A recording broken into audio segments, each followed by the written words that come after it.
The story begins with a guy named Oren sitting at a table. Suddenly, he is approached by someone. The guy turns a surprised look in the direction of those who came. In a surprised voice, he asks them what happened. In front of him stood two guys in knight armor and a girl in a witch costume. Oren turned to them and asked if they were ready for the next march. If so, let them wait a bit, he would be ready in a minute. But one of the Chutka boys was quiet and said in a serious voice, asking him to leave their group today. The main character got up from his seat and asked in a surprised voice, "Is this some kind of a joke?" The guy who said that was Oliver. He looked at the protagonist with a cold stare and said that it wasn't a joke or anything like that.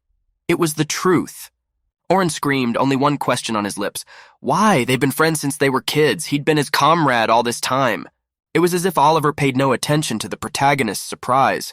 He said that Oren was only in the group because they were from the same village, but he was too dumb for a future among them. Simply put, he lacks the ability to continue being in their group. Therefore, he asks him to leave them immediately. Oren didn't hear him anymore. It was as if everything collapsed for him at that moment, a grimace of incomprehension frozen on his face. But why? This group had been organized with him and Oliver 8 years ago, when they were 10 years old. Now they're called a Heroes Association, and it attracts a lot of people. In the Great Maze in the south, where no one has gotten to the end yet, they've reached an unprecedented 94th level, a super talented group that had reached S rank in a couple years. Oren still didn't understand anything. Why did this happen? Sure, his ability might be lacking, but that was also true of the other members. He wanted to prove his point. Leaving the group where he had been for a long time was not something he wanted to do. The kid was trying to prove to his friend that he should stay with them. If things stayed as they were, their strategies they would change. But Oliver, in a sad voice, he said that Oren X, their chiller, who was doing support magic. He didn't realize how important that could be.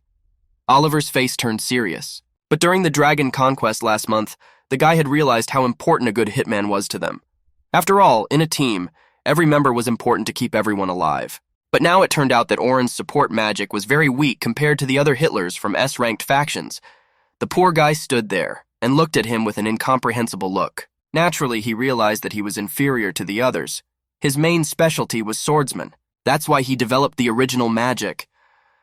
The kid's voice trembled. He definitely wasn't ready for this kind of talk.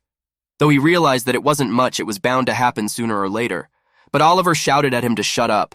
The reason why Oren changed his profession to Hiller, the likelihood is that his sword skills are far inferior to Oliver's, and that puts the entire group in danger. Now he's a Hiller, and his abilities are even lower. He's in no position to complain. The other guy was pointing his finger at him, and the protagonist stood silent, unable to object. Oren gathered his thoughts and said that he did it, that the team needed a hitman. Since he was the fittest of all in their squad, he decided to do just that.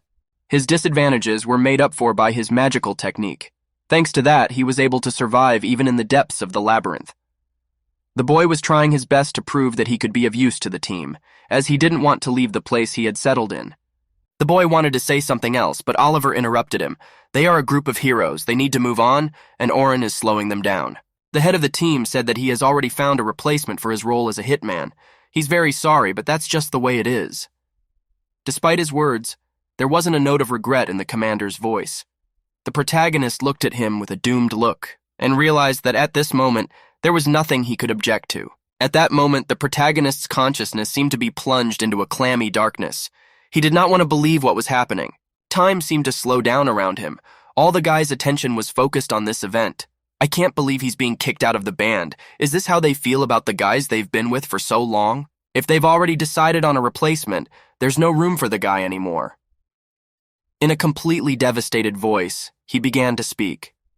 Okay, he's leaving. They've taken care of him so far. A voice was heard from outside. The girl said with some relief, "Finally, he's getting out of here. This place will be so much better without him."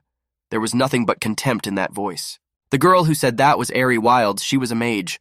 Smiling wryly, she said that even if he said he could do both magic and swordsmanship, it was still about a rank. But she was tired of seeing something like this. Smiling even wider, she asked the guy if he knew what they said about guys like him, the ones who can do a lot of things but never succeed at anything. She seemed to be trying to kill the guy's ego with that phrase. Finally, she said that from now on, he should be more careful. Naturally, there was no care in that phrase. Oren no longer listened to her, but simply approached the door in silence. At last, he turned to his former comrades and threw them a look of contempt. Now their paths had diverged. It was necessary to act alone. No, these people had always been so judgmental of him. He was only supposed to serve them, but he would never truly be a member of their team. He left the room and slammed the door irritably. Gritting his teeth in anger and resentment, he thought to himself, who would team up with this group? They must have chosen some more suitable candidate. Suddenly, everything stopped, and the boy woke up in his bed. His heart was beating fast, his head was very full of confused thoughts. It looked like he'd had too much sleep. All this happened because he arrived at the hotel and went to bed early. Now his head was splitting. He hadn't yet decided what he was going to do next. Irritated, the guy threw a blanket over himself, wrapping himself up with his head. That was it. He would sleep on. His consciousness sank into a cold abyss. For a while, he would be able to live without any problems. But now he was faced with one question. What should he do to earn money? Now he had 3 options, but each of them posed a great danger. The first option was to be an explorer like before, making money by selling the things he would find in the mazes around the world. But that was a rather dangerous endeavor considering his level. The second, find some sort of job. The earnings might decrease, but life would be more stable. You can do that, there will be less risks. And 2, become a merchant. Maybe he can make a lot of money, but the probability of this is extremely low. Besides, there are no guarantees there. The boy thought about it. In the end, if you choose from all this, the best option remains only the work of a researcher. The protagonist does not want to be rich. He came to this city to become a researcher. They started out together with Oliver. He didn't want to follow his path and became an adventurer. To stay in the shadow of his former comrade is a pretty bad option. Becoming an adventurer was his own willful decision, but now he has no need to fulfill his obligations in the group. Right now, he was left to his own devices. The fellow drew out a huge sword and gripped its hilt tightly in his hands. At this moment, he was overwhelmed with determination. He swung his sword now. He firmly decided that he was going to become a swordsman again. If so, he would need to recover his intuition. It seems that they had recently opened a new labyrinth nearby. Looks like it's worth going and trying his luck. Soon, the boy arrived at the appointed place. There, he was met by a girl who was a member of the guild staff. She looked at him in surprise and asked him if he really wanted to go there alone. Oren seriously replied that that was right. He was determined to go there alone. Is there any problem with that? Is there no problem with the regulations? The girl replied that it is quite a dangerous place. She would advise him to go here after he has a group formed. The guy looked at her with an indifferent look. He thanked the girl for the advice, but it wasn't necessary. He asked the girl if she had looked at the guild map he presented to her correctly. The guy was pulling a small piece of paper from his pocket with some symbols written on it. The girl looked at the provided item in surprise. After reading more carefully what was written on the card, the girl opened her mouth without hiding her surprise. Did he have a 94th level? The girl's voice began to tremble with surprise and fear. She bowed to the guy and apologized to him. Her advice was wrong. The protagonist waved his hands, trying to calm her down, and said it was okay. Smiling, he asked if he could come in that case. The girl started to smile shyly. She gave the protagonist back his card and said that of course he could come in. Lastly, she wished him to be careful, for this was a dangerous dungeon. The guy grinned and walked inside with a confident gait. This sudden change had to do with seed money, especially after being kicked out of the hero group. After a while, he ascended to the first floor of the labyrinth. The cold, wet walls felt like they were coming at him from all sides. But the boy moved forward with great confidence. After a while, a horned rabbit appeared in front of him, the first magical creature that he would have to overcome on his own. Upon seeing the visitor, the beast lunged at him with a roar. If it was a demonic creature of the level he needed, he could practice his sword skills. As soon as the demon got close enough to him, the guy swung his sword and with one powerful blow, he sliced it in half. The monster didn't even have time to react, and a stream of blood spurted out of its mouth. It was an easy victory. The guy sighed and looked at the corpse of the monster he had killed. His hands were trained enough not to worry, and with a single blow he could defeat this monster. The first victory gave him confidence. Not bad for a start, but it would be necessary to go a little lower to fully restore his intuition. The protagonist moved towards the dark wastelands of the labyrinth. Soon he came to the 3rd floor of the labyrinth. There, new hordes of monsters were already waiting for him. They were the cave goblins. With predatory gazes, they looked at the boy, anticipating a new prey. Although their numbers were gradually increasing, the creatures on this floor were still extremely weak. Oren looked at them indifferently. He was already ready to chop these creatures to shreds. Well, now it was time to test his support magic. A few goblins stood in front of him and made unpleasant noises. What is support magic? It is a magic that is mainly about increasing physical abilities and equipment characteristics. By enhancing his target, one would not only be able to help the members of the group, but also heal himself. After a few seconds, the protagonist increased his characteristics. His body began to be covered by the enhancement magic. Great, the enhancement has been activated. Now it was time to deal with those things.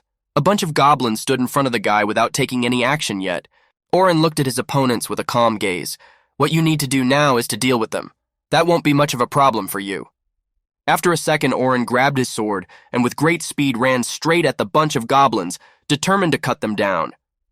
The crunching sound of tearing flesh was heard. Blood splattered in different directions. In one blow, the guy managed to kill them all at once. A lot of support is a handy thing. The walls were painted in the bright red color of goblin blood. But there are weaknesses in this magic. Oranek stood on the cracked floor and reasoned. He looked at the time to see how long it had taken him to clear this maze. Only 3 minutes? The guy looked in surprise at the mangled goblin carcasses covered in their own blood. But there were still a few monsters left. 3 goblins peeked out from around the corner and looked fearfully at the sudden visitor. The boy thought that he needed to practice some more. Reinforcing his physical characteristics once again, he prepared to attack. The effects of support magic were not permanent.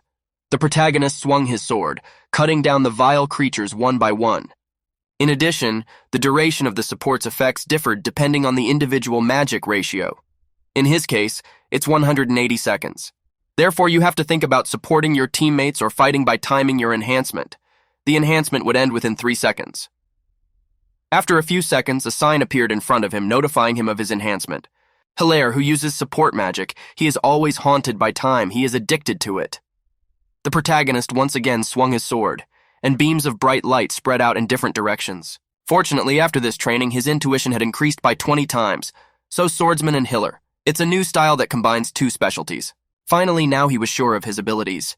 His gaze was full of confidence before the trials ahead of him. He recalled the words of his friends before he separated from them. His abilities, indeed, he was skilled in many things, but many things he did not excel at. The boy clutched the cold hilt of his sword in his hands. But if he kept at it, it would help him become more independent, not dependent on his crew. He will never again be someone who knows a lot of things, but has never excelled at anything. He will become an adventurer who will be known as a jack of all trades. Overwhelmed with confidence in his own abilities, he moved further into the dark abyss of the labyrinth.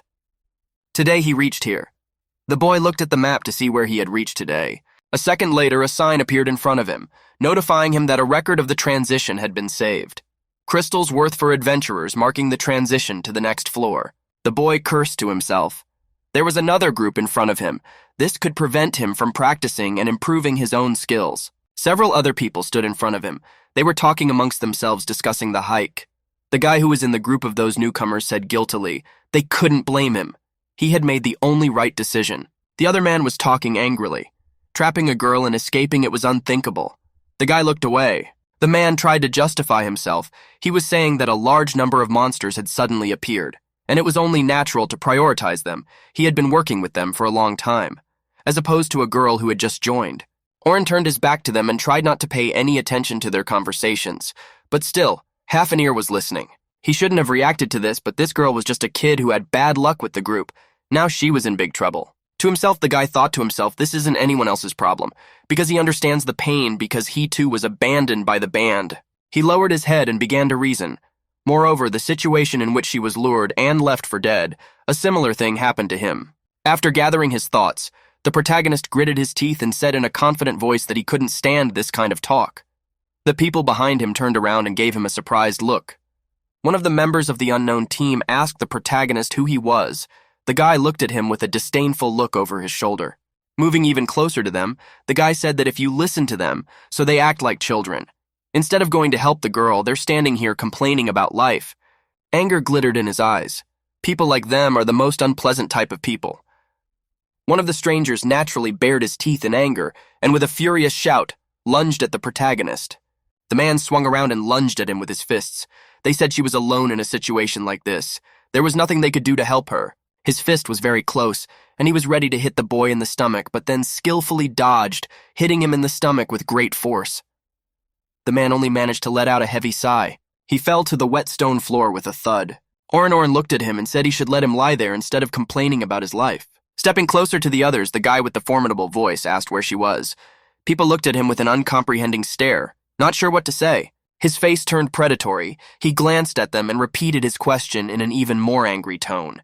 Where did they leave her? In a stuttering voice, he was told that at the end of the corridor, one should turn right. Explore down the second alley to the left.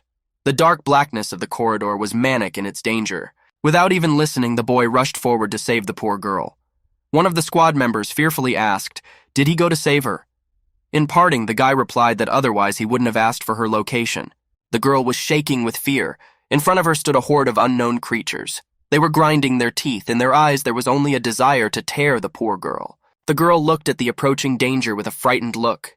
She had already resigned herself to her fate. It was impossible. She would not be able to defeat them all alone. But she didn't want to die without doing anything. Many of her cowered, and the last shards of consciousness began to leave her head. Gathering the last of her will into a fist, she began to cast the spell, screaming for these things to stay away from her. She doesn't want to die. Tears glistened in her eyes, and a small hope flickered in her soul that before her magical power ran out, someone would save her. Before her imminent death, she began to think of her older sister. Closing her eyes, the girl was already prepared to accept her death sentence. Oren ran towards her with all his legs. "Curse bait! Those who live peaceful lives don't have any predisposition to form groups." The poor girl put her arms forward as if trying to defend herself. She begged the monsters to stay away from her, as if that would make a difference. She really didn't want to die. She thought of her older sister again, and squeezed her eyes shut again as if trying to hide from the impending danger. Out of nowhere, a whirlwind of air currents appeared. The girl shivered in the strong wind. It was an air blast. She opened her frightened eyes, watching as some stranger rose to her defense. She hadn't expected anyone to come to her aid anymore. With a surprised look, she stared at the kid. It was someone she didn't know. Seeing the way the kid was fighting, she couldn't figure out who it was. A mage? A swordsman?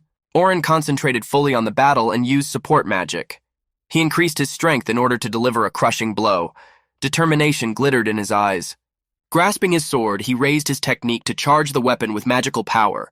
For a moment, he wondered if he should apply support magic to the ball just in case. On the other hand, that way it would be easier for him to deal with these monsters. After applying the damage enhancement, the guy swung his sword, the blade of which suddenly glowed. The frightened girl was watching the strange man who had come to protect her. She opened her mouth in surprise. He's using support magic. What is this? The horned creatures of darkness were already approaching their victims, opening their stinking mouths full of sharp teeth. They had seen their prey, and now nothing would be able to stop them. There were 13 orcs in all. If they were low-level players, escaping would be the only strategy. Oren swung his sword and jumped high up. The orcs looked up at him as if they didn't realize what fate awaited them now. After the guy swung his sword, a vortex of magical energy was formed around him, which was like a meat grinder that began to grind the vile brats. 10 seconds would be enough for him to chop these creatures to pieces. Blood started pouring out. This guy is incredibly strong. The girl watched in amazement as the shredded bodies of the orcs that were just about to devour her now fell to the ground bleeding. In the middle of all this nightmare stood the stranger who had suddenly come to her aid. Oren walked over to her and asked the girl if she was all right. Apparently their wounds were kind of gone. She was in one piece, but the guy made a decision to heal her just in case. Trying to get her thoughts in order, the girl fell to her knees exhausted. She was alive, though she still couldn't believe it. Oren began to apply a healing spell to her. Still unable to bear it, the poor girl began to cry with fear. She was very scared and could not do anything. What was she supposed to do in such a situation? There were too many of them. There was no way I could handle such a crowd of monsters. Oren looked at her sympathetically and lowered his eyes. He felt sorry for this little girl who was in such danger, only because her group had sneakily thrown her in front of those creatures and used her as bait. The protagonist got down on one knee beside her and stroked her head. The girl still couldn't get her thoughts in order. The effect of this situation was too strong. Suddenly, it was as if she came to her senses and twitched with fear. The guy immediately removed his hand from her head and apologized. He looked at her with a sympathetic look, like an older brother looking at his sister. The girl stammered and began to speak. Looking at the boy with eyes full of gratitude, she thanked him through her tears for saving her. Her voice still trembling with fear, she said that for a second she thought that everything was over and nothing could save her. Now she slowly began to calm down. She said in a joyful voice that that's why when the stranger came to her rescue, it was really great. You could see on her face that she was genuinely happy to be alive. In a calm voice, the kid replied that he was glad to have helped her. He himself was pleased to realize that he could be useful to someone. Here was the first person he had been able to help. Their conversation was interrupted by some strange sounds coming from the depths of the labyrinth. It was like a growl. The girl twitched as if startled. Getting up from his knees, the guy said that it looked like more magical monsters were coming. He gave her a hand. They had to get out of here. The girl continued to stare at him with a frightened look. She took his hand and the guy helped her to her feet. After shaking off the dust, they walked past the preservation crystal and turned the corner and headed for the exit from the creepy dungeon. Soon they were standing at the entrance to the cave. The boy said goodbye to the girl and said that it was time for him to go. That was the end of the road.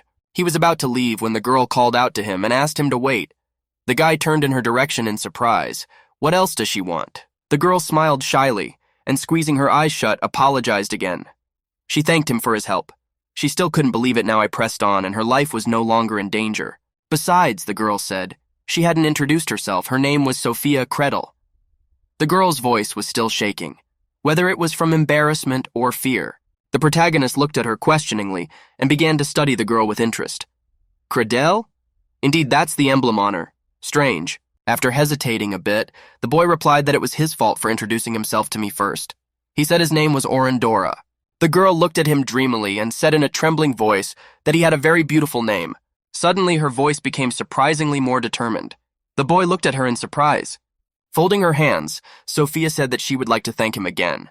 So she invites him over for dinner. It's certainly not a home-cooked meal, but still. Calmly, the guy replied that he didn't help her with the purpose of getting any thanks. Besides, she had already thanked him. The girl grew sad and wanted to say something else, but hesitated. Oren looked at her. Well, something to eat would be nice. After some thought, the boy agreed. He accepts her invitation. The girl perked up and happily thanked him again. The boy thought to himself that he'd pay for himself and her. Oren asked if she had chosen a place yet. If not, he could show her a couple good restaurants. Smiling, Sophia cheerfully said she had already picked everything out. The guys moved on their way. Soon they found themselves in front of some big house. Sophia cheerfully turned around and said that they had arrived. Happiness shone on the girl's face. She really wanted to thank her savior. A little shy, the girl said that this is a cheap restaurant, but the food here is really good, the boy thought again, which is to be expected from someone who wears their emblem. Sophia is indeed a searcher and belongs to the Silver Rabbits of the large Yaten clan. The clan is an organization made up of explorers. All the materials they bring in are processed and sold. This is the case with some restaurants and department stores. The sales go to equip the researchers who are members of the clans. This way they can get better quality materials. The Silver Kroll in the night sky is one of the largest clans that attracts a large number of explorers. It costs Sophia nothing to form some group. Has that kind of authority. They entered the restaurant. The decoration there was not very rich. At one of the tables sat a girl and ate something. When he saw her, the guy got suspicious. It was as if he remembered something. Seeing this girl, Sophia was surprised and asked what the older sister was doing here. The stranger turned around on her and gave her a surprised look. The girl looked at the newcomers with a studying look and replied that she had a meeting nearby, so she decided to grab a bite to eat here. Sitting at the table, the girl looked at her little sister and asked in surprise, "Does she have a boyfriend yet?" She frowned and said in a stern voice that she thought it was too early at her age. But she paused as if she saw something strange. Suddenly a tension hung in the air. You could almost physically feel it. It was as if the air was electrified. Her gaze turned serious. She noticed the boy who had come in with her little sister. Well, long time no see Orandora. She looked like she wanted to kill him now. It had been a while. The guy scratched the back of his head and kind of felt embarrassed. The girl he saw now was called Selma Krettel. She is the leader of the S-rank group, the pinnacle of the Silver Rabbit in the night sky. Her fame is only comparable to Oliver, the leader of the hero group. The reason for that is her beauty, and also the fact that she's one of the best chillers on the continent. That's why the boy decided to become a cheerleader. But she was also the reason why he was kicked out of the hero group. The girl stood there the whole time and glared at the guy with a stern gaze. She not only made the job of a Hitler prestigious, but also popular. She also created the notion of a role within the group. You could say she was the founder of the support role. In other words, tank, DD, and support. She suggested that all members be divided into 3 roles. This quickly became popular, and the structure of the group began to reorganize. The hero group was no exception. As a result, he changed his specialty to Hiller, although he was a swordsman before that. He thought they just had similar last names, but she is Sophia's older sister. At this time, the girl noticed the piercing gaze of the protagonist on herself and slowly began to come to a rage. But why? Is he staring at her like that? Barely containing her anger, the girl began to speak. To fall in love with her 14-year-old sister, it's unthinkable. Her voice sounded like she wanted to tear the guy to pieces right now. The girl gave him a look that would make any passerby go cold inside. Would he have the courage to do that? To fall in love with her sister? The boy stood there the whole time wondering what she was talking about. I mean, he never even thought about it. This lady's got a problem. A little after coming to his senses after such a statement, the guy began to talk. He said that it was a misunderstanding. In fact, he just wanted to eat with her. He doesn't feel guilty about anything because of this. But this only seemed to anger the girl even more. She asked, so he thinks Sophia isn't nice enough for him. This behavior was starting to irritate Oren. Finally, Sophia couldn't stand it any longer and she cut in on the conversation. She told her big sister to stop being mean to her savior. At that moment, this little fragile girl looked incredibly determined. Selma changed as soon as she heard those words. She immediately changed her face. Had he saved her? The girl's voice trembled. Sophia realized to be unnecessary and now tried to justify herself. The older sister's voice became stern. She asked, "Did the girl go to the labyrinth alone again?" Sophia didn't know what to say. She seemed to be caught. The big sister guessed everything. In a stern voice, she said that starting the day after tomorrow, they would dive into the big labyrinth every day. She told her to wait, after all. Sophia lowered her gaze and quietly apologized. That was it. So she was looking for lost clan members. Selma sighed heavily and said she didn't know if it was a good thing or not, but from now on, her little sister wouldn't be acting on her own. Sophia didn't say anything, but only nodded fearfully. Now the girl shifted her gaze to Oren. She thanked him for helping her sister. She felt sorry that she had been rude to him earlier. The guy waved his hands and said it was okay. He wasn't offended. The situation was shaping up to be rather awkward. Sophia said it was time for them to sit down. Her sister reluctantly agreed. Her older sister said it would be nice to have dinner together. Sophia nodded. She was used to agreeing with her older sister on everything. Oren asked, "Is it okay if they sit at the same table?" Selma said, "That wouldn't be a problem. Still, wouldn't this be the first time they could have a proper conversation? It seems like even during their attack on the dragon together, they only talked about the battle." Sitting up and with a calm gaze, observed everything that was going on. Selma took a small cup of tea in her hand and gracefully began to drink. He first met her last month. Since they are both healers, they had been placed together. Selma Fuff took overall command, and he supported her in this. Sophia shifted a confused look to her older sister and shyly asked how long have they known Oren. The older sister shifted a surprised look to Sophia and asked if she didn't know who Oren was. The girl suggested that maybe he was someone famous. Selma confirmed, "That's right. This guy is one of the group of heroes, isn't he?" The main character looked at her with an attentive gaze, stirring the food in her plate. Sophia started to look at her sister and the guy in surprise. She tried to understand what kind of man was sitting in front of her. She was filled with many emotions, incomprehension, surprise, and even a little fear. She opened her eyes wide and stared at Oren, unable to say a word. The girl closed her eyes and started to stammer something, but the guy said it didn't matter. Besides, he wasn't with a group of heroes right now. It just so happened that he was forced to leave her. Selma wondered, he's not with them. Maybe he was kicked out of the party. The guy nodded and said it happened just yesterday.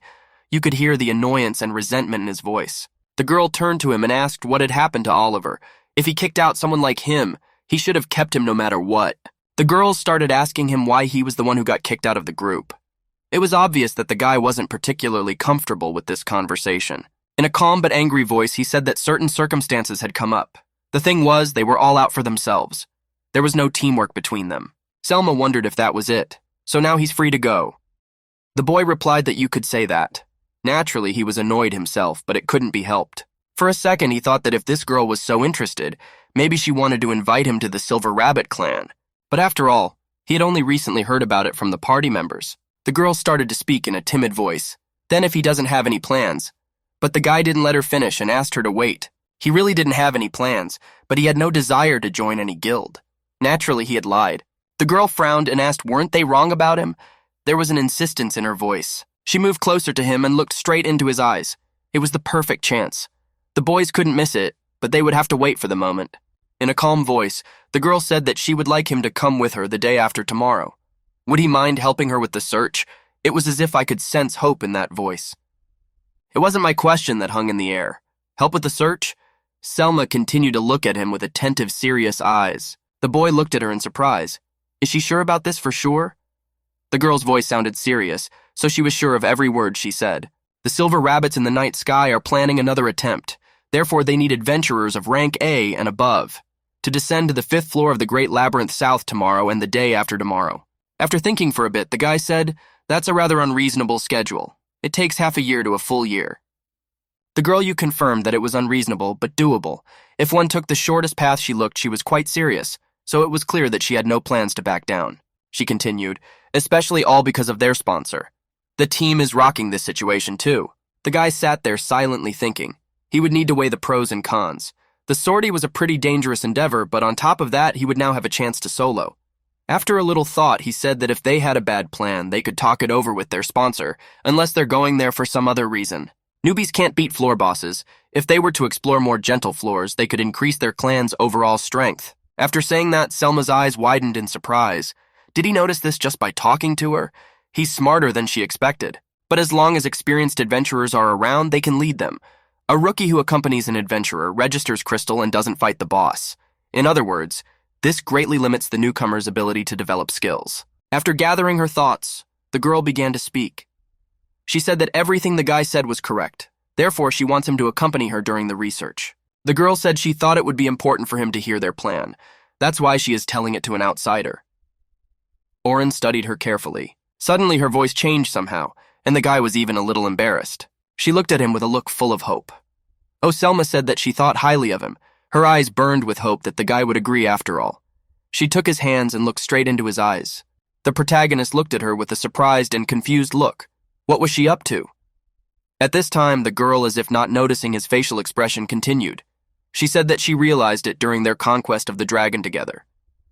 The boy was lost in a multitude of guesses, so it turns out that Mrs. Selma appreciates him as a healer. He was certainly glad she was being frank about such things, but what the hell is she basing her words on? After all, he's a former member of the hero's faction.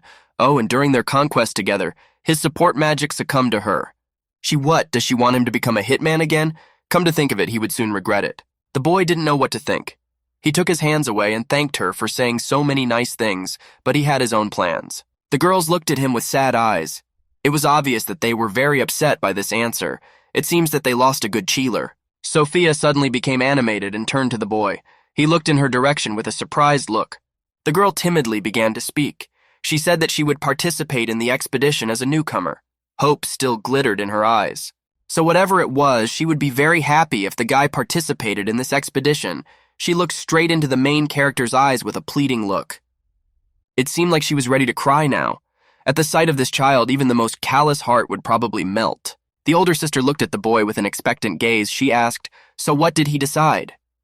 Sophia was silent and looked at him with pleading eyes. Without turning back to them, the guy replied in a rough voice that he had heard them.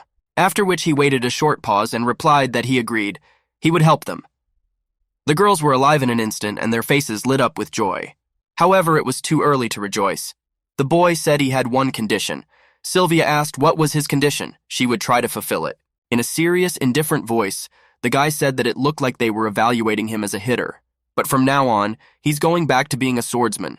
So let him accompany them in that role. A look of undisguised surprise appeared on Selma's face. From a hilaire to a swordsman? That was very strange. She had to think and gather her thoughts. Well, although the girl was surprised by such an unexpected request, she would not refuse. After a little thought, she said that she agreed to it. Well, we should drink to that. If the matter takes such a turn, then she can fulfill the role of a Hitler herself. The girl asked him if he could come tomorrow at 20 o'clock to the headquarters. There they will talk about the details and the rewards.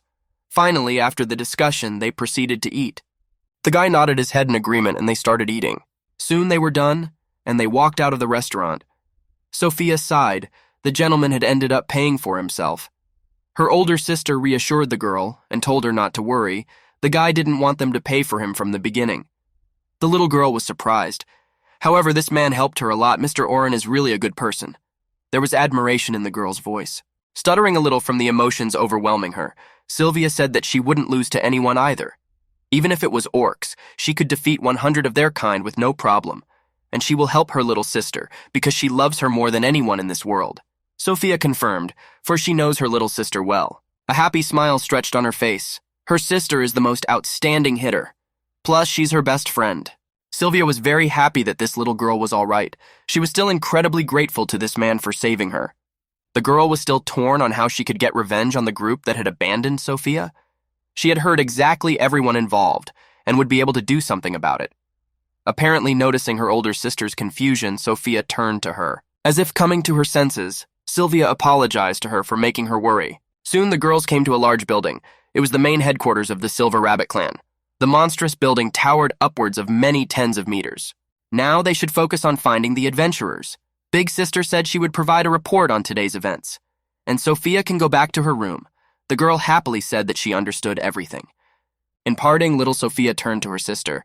She gave her tired look to her. Smiling sincerely, she asked her not to be late, for she was waiting for her very much. Sylvia's heart was overflowing with love for her little sister. Her sister is the sweetest sister in the world. It was as if in this child were concentrated all the brightest and best that could belong to human beings. But it's best not to let it go too long. Soon the girl came to the wooden doors behind which was the office of the president of the Silver Rabbit clan. Shyly knocking on the door with her fist, the girl went inside and apologized for such a late visit. In the room was a man, still awake, sitting at a large desk. The man with glasses raised a serious look at her and asked, what was the reason for her visit? His voice sounded stern and firm, and it was evident that the man was a man of business. The girl moved even closer to the table. She said, she came to report 2 pieces of news. The man put the papers aside and said he was listening to her intently. The man's name was Vince Bryus, the best of their clan. In his first year as president last year, he had brilliantly helped the clan in times of crisis. He was the man everyone involved trusted. Selma said the first news is about the hero group. Hearing that name, the president could hardly contain a chuckle, but immediately pulled himself together. Noticing that, the girl asked, is he all right? He shrugged himself off and told her to go on. He just didn't think they'd talk about it. The girl continued. She said that it seemed that Orandora, who was acting as a hitman in the hero group, had left her. He listened carefully to every word she said and took in the gist of what she said. The girl said that she had met him earlier and he had told her about it. After thinking for a while, the director said that it seemed to be a heavy blow to the group of heroes. Wouldn't they lose some of their powers without this man? The girl said that there were many factors pointing to that. After all, they had descended this deep only because of his buffs. Sure, this player's support magic is lower than the average rank, but his magic activation speed is incredibly high, about 4 times faster than hers. While telling this, the girl couldn't hide her admiration. The first time she saw his abilities with her own eyes was a month ago. With the ability to assess the situation, look ahead, and provide magical support in time, Oren possessed all the skills to become the perfect hitman. The weakening of the hero group is inevitable after his departure. The girl thinks that the Silver Rabbits have a chance to rise even higher. After thinking about it for a bit, the headmaster said that he heard about him last month, but he couldn't believe it. The girl nodded her head and said that evaluating a good hitter, it's quite difficult. But she was sure he had caught the public's attention. Isn't the real power as invisible as he is? Apparently the principal got tired of this and said in an irritated voice that his ears wither at such talk. Finished with that, Selma said, next comes the second report. Oren will be accompanying them on the search operation. That was reassuring, but what good would it do them? There was a tone of disbelief in the headmaster's voice. The girl said that she would talk to him at the headquarters in the apartment tomorrow. But perhaps he wants to enlist the help of their clan when he agrees to this. That option couldn't be ruled out. The director wondered, what about support? Those pesky aristocrats have been telling him time and time again that they are not interested in this plan. Besides, after that, he's a bit worried that their support might be interrupted. He feels that way, but talking about it is something I really want to do. The girl nodded in agreement. She understood him completely. The man said he didn't think he lost his feelings when he left the group. The girl nodded her head. The principal continued, anyway, he feels like Selma has a reason why she's so partial to him, doesn't he? Oh looked at the man in incomprehension. What is he talking about? Although she seemed to understand everything perfectly well, but tried to hide it. The man said that she wants to be a member of the first squad of Silver Rabbits in the night sky, and to rule them. But what he is most interested in is this Oren suitable for their squad? There was silence in the room after that question. Would he be their trump card that could replace him? The man put special emphasis on the last word. After gathering her thoughts a bit, Selma replied that she didn't know that for sure, but she thought it was definitely possible. The headmaster wouldn't leave it. But he's a Hitler, isn't he? Of his own party? He can't let that happen considering the balance he keeps in it. After saying that, the girl lowered her gaze. It was obvious that she was upset by such an answer. For some reason, Oren changed to a class swordsman. Does he want to show his strength in battle? The girl gripped her head, trying to gather her thoughts in order. This is a tough one. Even though the group of heroes had gotten smaller, they hadn't advanced more than a step first of the year. What a lot of trouble they were in right now. The girl walked out of the headmaster's office and leaned against the wall, trying to gather her thoughts in order. The building was almost empty by now, with only the bright white moonlight shining through the windows. Right now, she had a lot of responsibility on her shoulders, and she had to deal with it somehow. The girl sighed heavily and closed her eyes. But there were a lot of thoughts in her head after all. Being the clan's best chiller was quite labor-intensive. Plus, she had to make some tough decisions that weren't always encouraged by the leadership. But through the abyss of those annoying, heavy thoughts, her little sister's face suddenly broke through. She remembered her sweet eyes and her cheerful voice. She remembered you happy moments when they were together. At that time, she needed nothing more than to be by her favorite sister's side. That was the one person she was trying for. She needed to be energized by her little sister as soon as possible. Selma Cradell, the best chiller on the continent, is actually quite sensitive. Thoughts of her sister take up everything and her free time.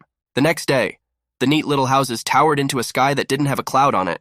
The weather was beautiful and heralded a great start to the day.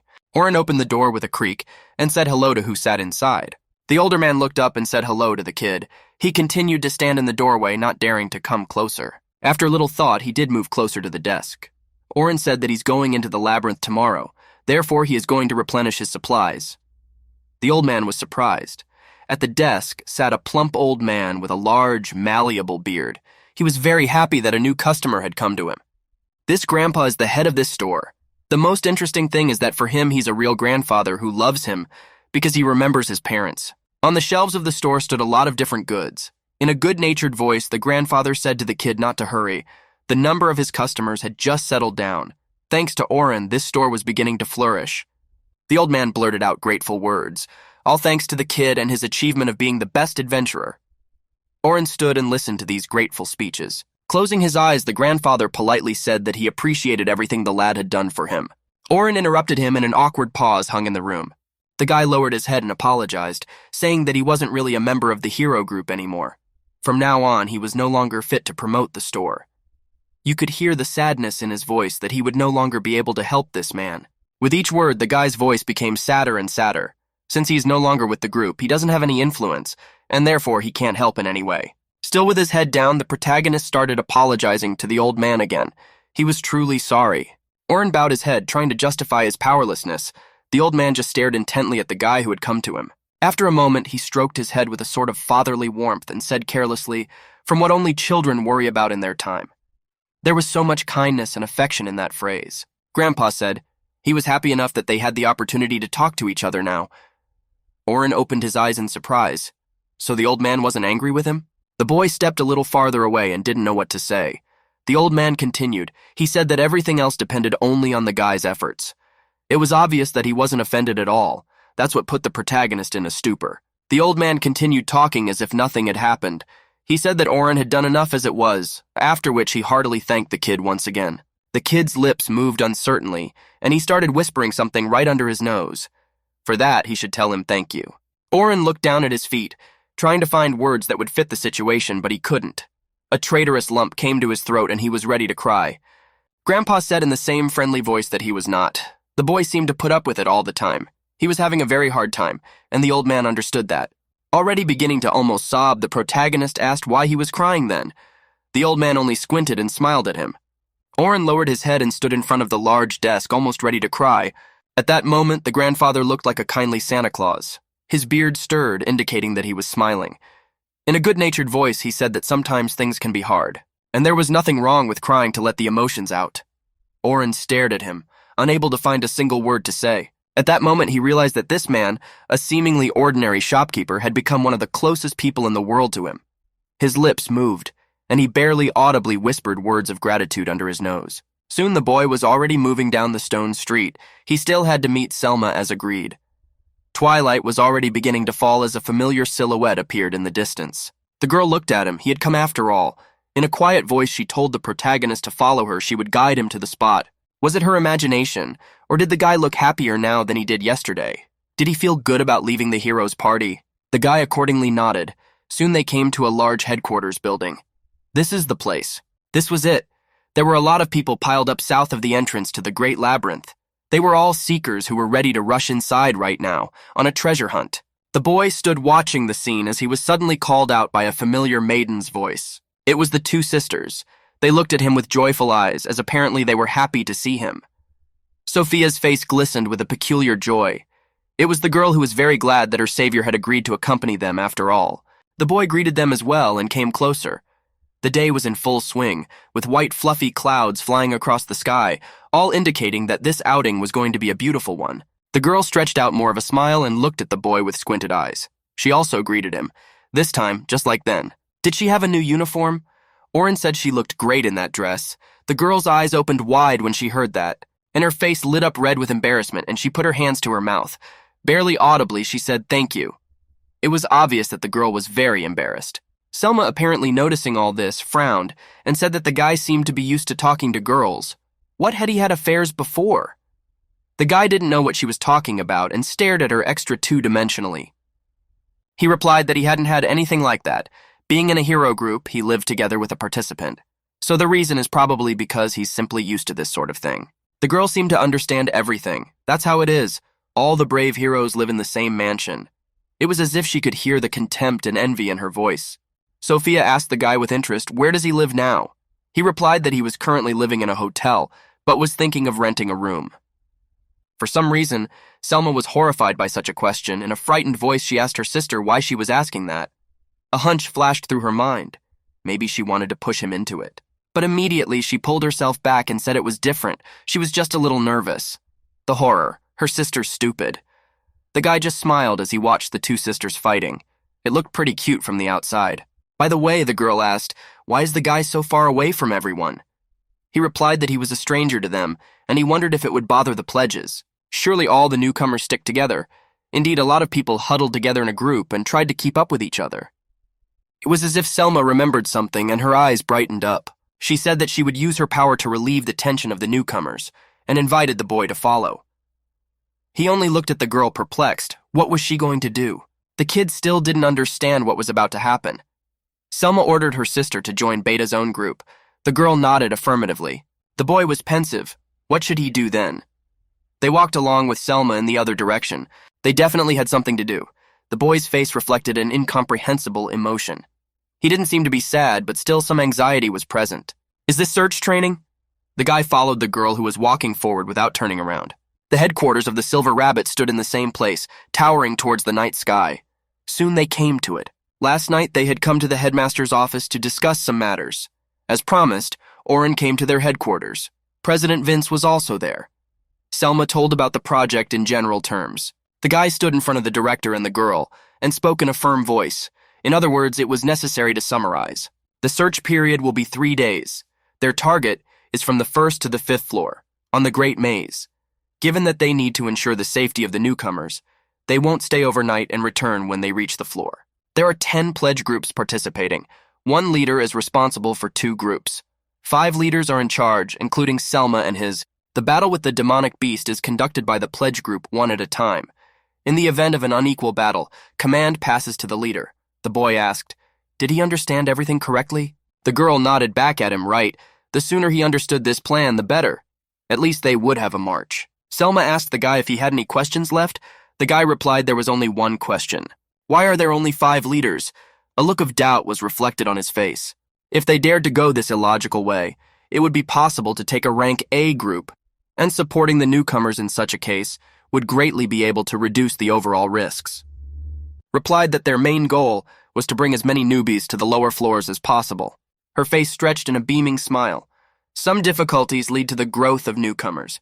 Isn't that a good opportunity? The girl seemed to be happy with the effect her phrase had. That's their official position, so you'll have to put up with it.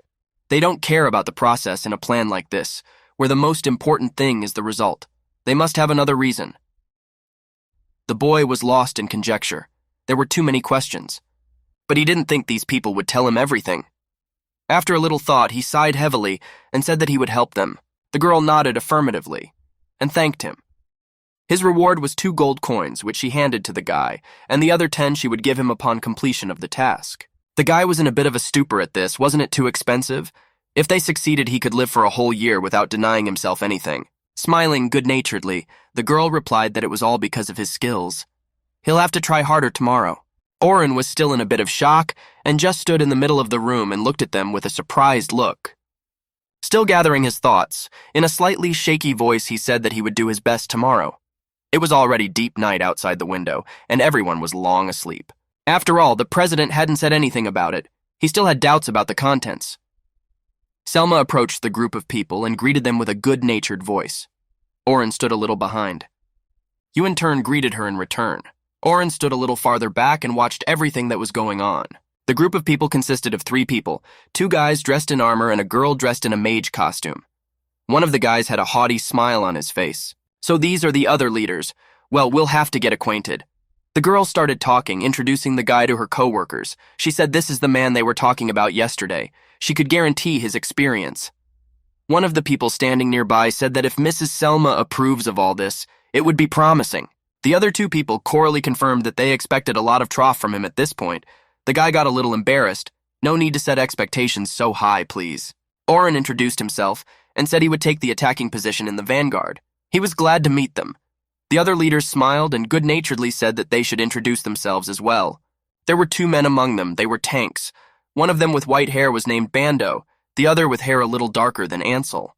The girl who was the hitman was called Kat, so their team was fully formed. They had Dee and Hill. The guy thought about it for a bit. It's a balanced pack. If he wasn't there, would she call someone in a supporting role? Selma breathed in a full chest of air and began to speak excitedly. Well, if the leaders had already been met, then Oren should get to know the newcomers as well. The girl shifted her gaze to the group of young men who were looking around fearfully. It was obvious from their looks that this was the first time they were participating in such an expedition. The girl turned back to the group of young people and greeted her students in the same cheerful voice. Her voice became louder and more confident. The girl began to speak. As they had been informed earlier today, their goal was to reach the 5th floor of the Great Labyrinth. The newcomers were still staring directly at her with frightened looks. It was obvious that this was a first for them, and a slight fear was present. The girl wondered behind Vitaya some sort of grim expression on their faces.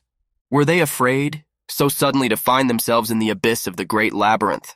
No answer was needed. The girl understood everything perfectly well as it was. She said confidently that they did not need to worry. They had prepared an excellent specialist for emergencies. She'll introduce him now. Suddenly something happened that the protagonist did not expect. The girl pointed her hand at him and confidently introduced him to the newcomers. Selma told them that he was an adventurer who had reached the 94th floor, which they had not even reached. Oren opened his mouth in surprise. He wasn't ready for his merits to be publicized. But the girl seemed to ignore his confusion. She said that if newcomers wanted to become adventurers like this guy, they could learn a lot from him. But that wasn't all. She was going to say something else. In the same confident way, the girl said that besides that he used to be a part of a group of heroes. He knows more about the Great Labyrinth than anyone else. Oren was finally embarrassed by this kind of speech. Guys, are they excited about having to go to the labyrinth? Did they care more about what merits the protagonist had? Selma was still in high spirits, and she asked the newcomers in a cheerful voice if they could feel the air on the 5th floor. The girl's eyes spoke determination and a desire to conquer new heights. Oren looked at the girl in surprise, still trying to recover from the shock. That seemed to be what it meant to release the tension. The girl's face was confident, a squint gleaming on it. Without slowing down her pace, she said that now everyone needed to take a seat in their group. She turned to the protagonist and said she was waiting for confirmation from all the leaders. Oren even got a little angry. He ran up to the girl and shouted, "Didn't she raise their morale too soon?"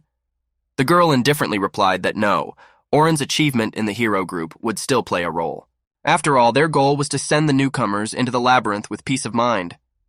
The boy looked at her thoughtfully, something he had a hard time believing in the success of this operation.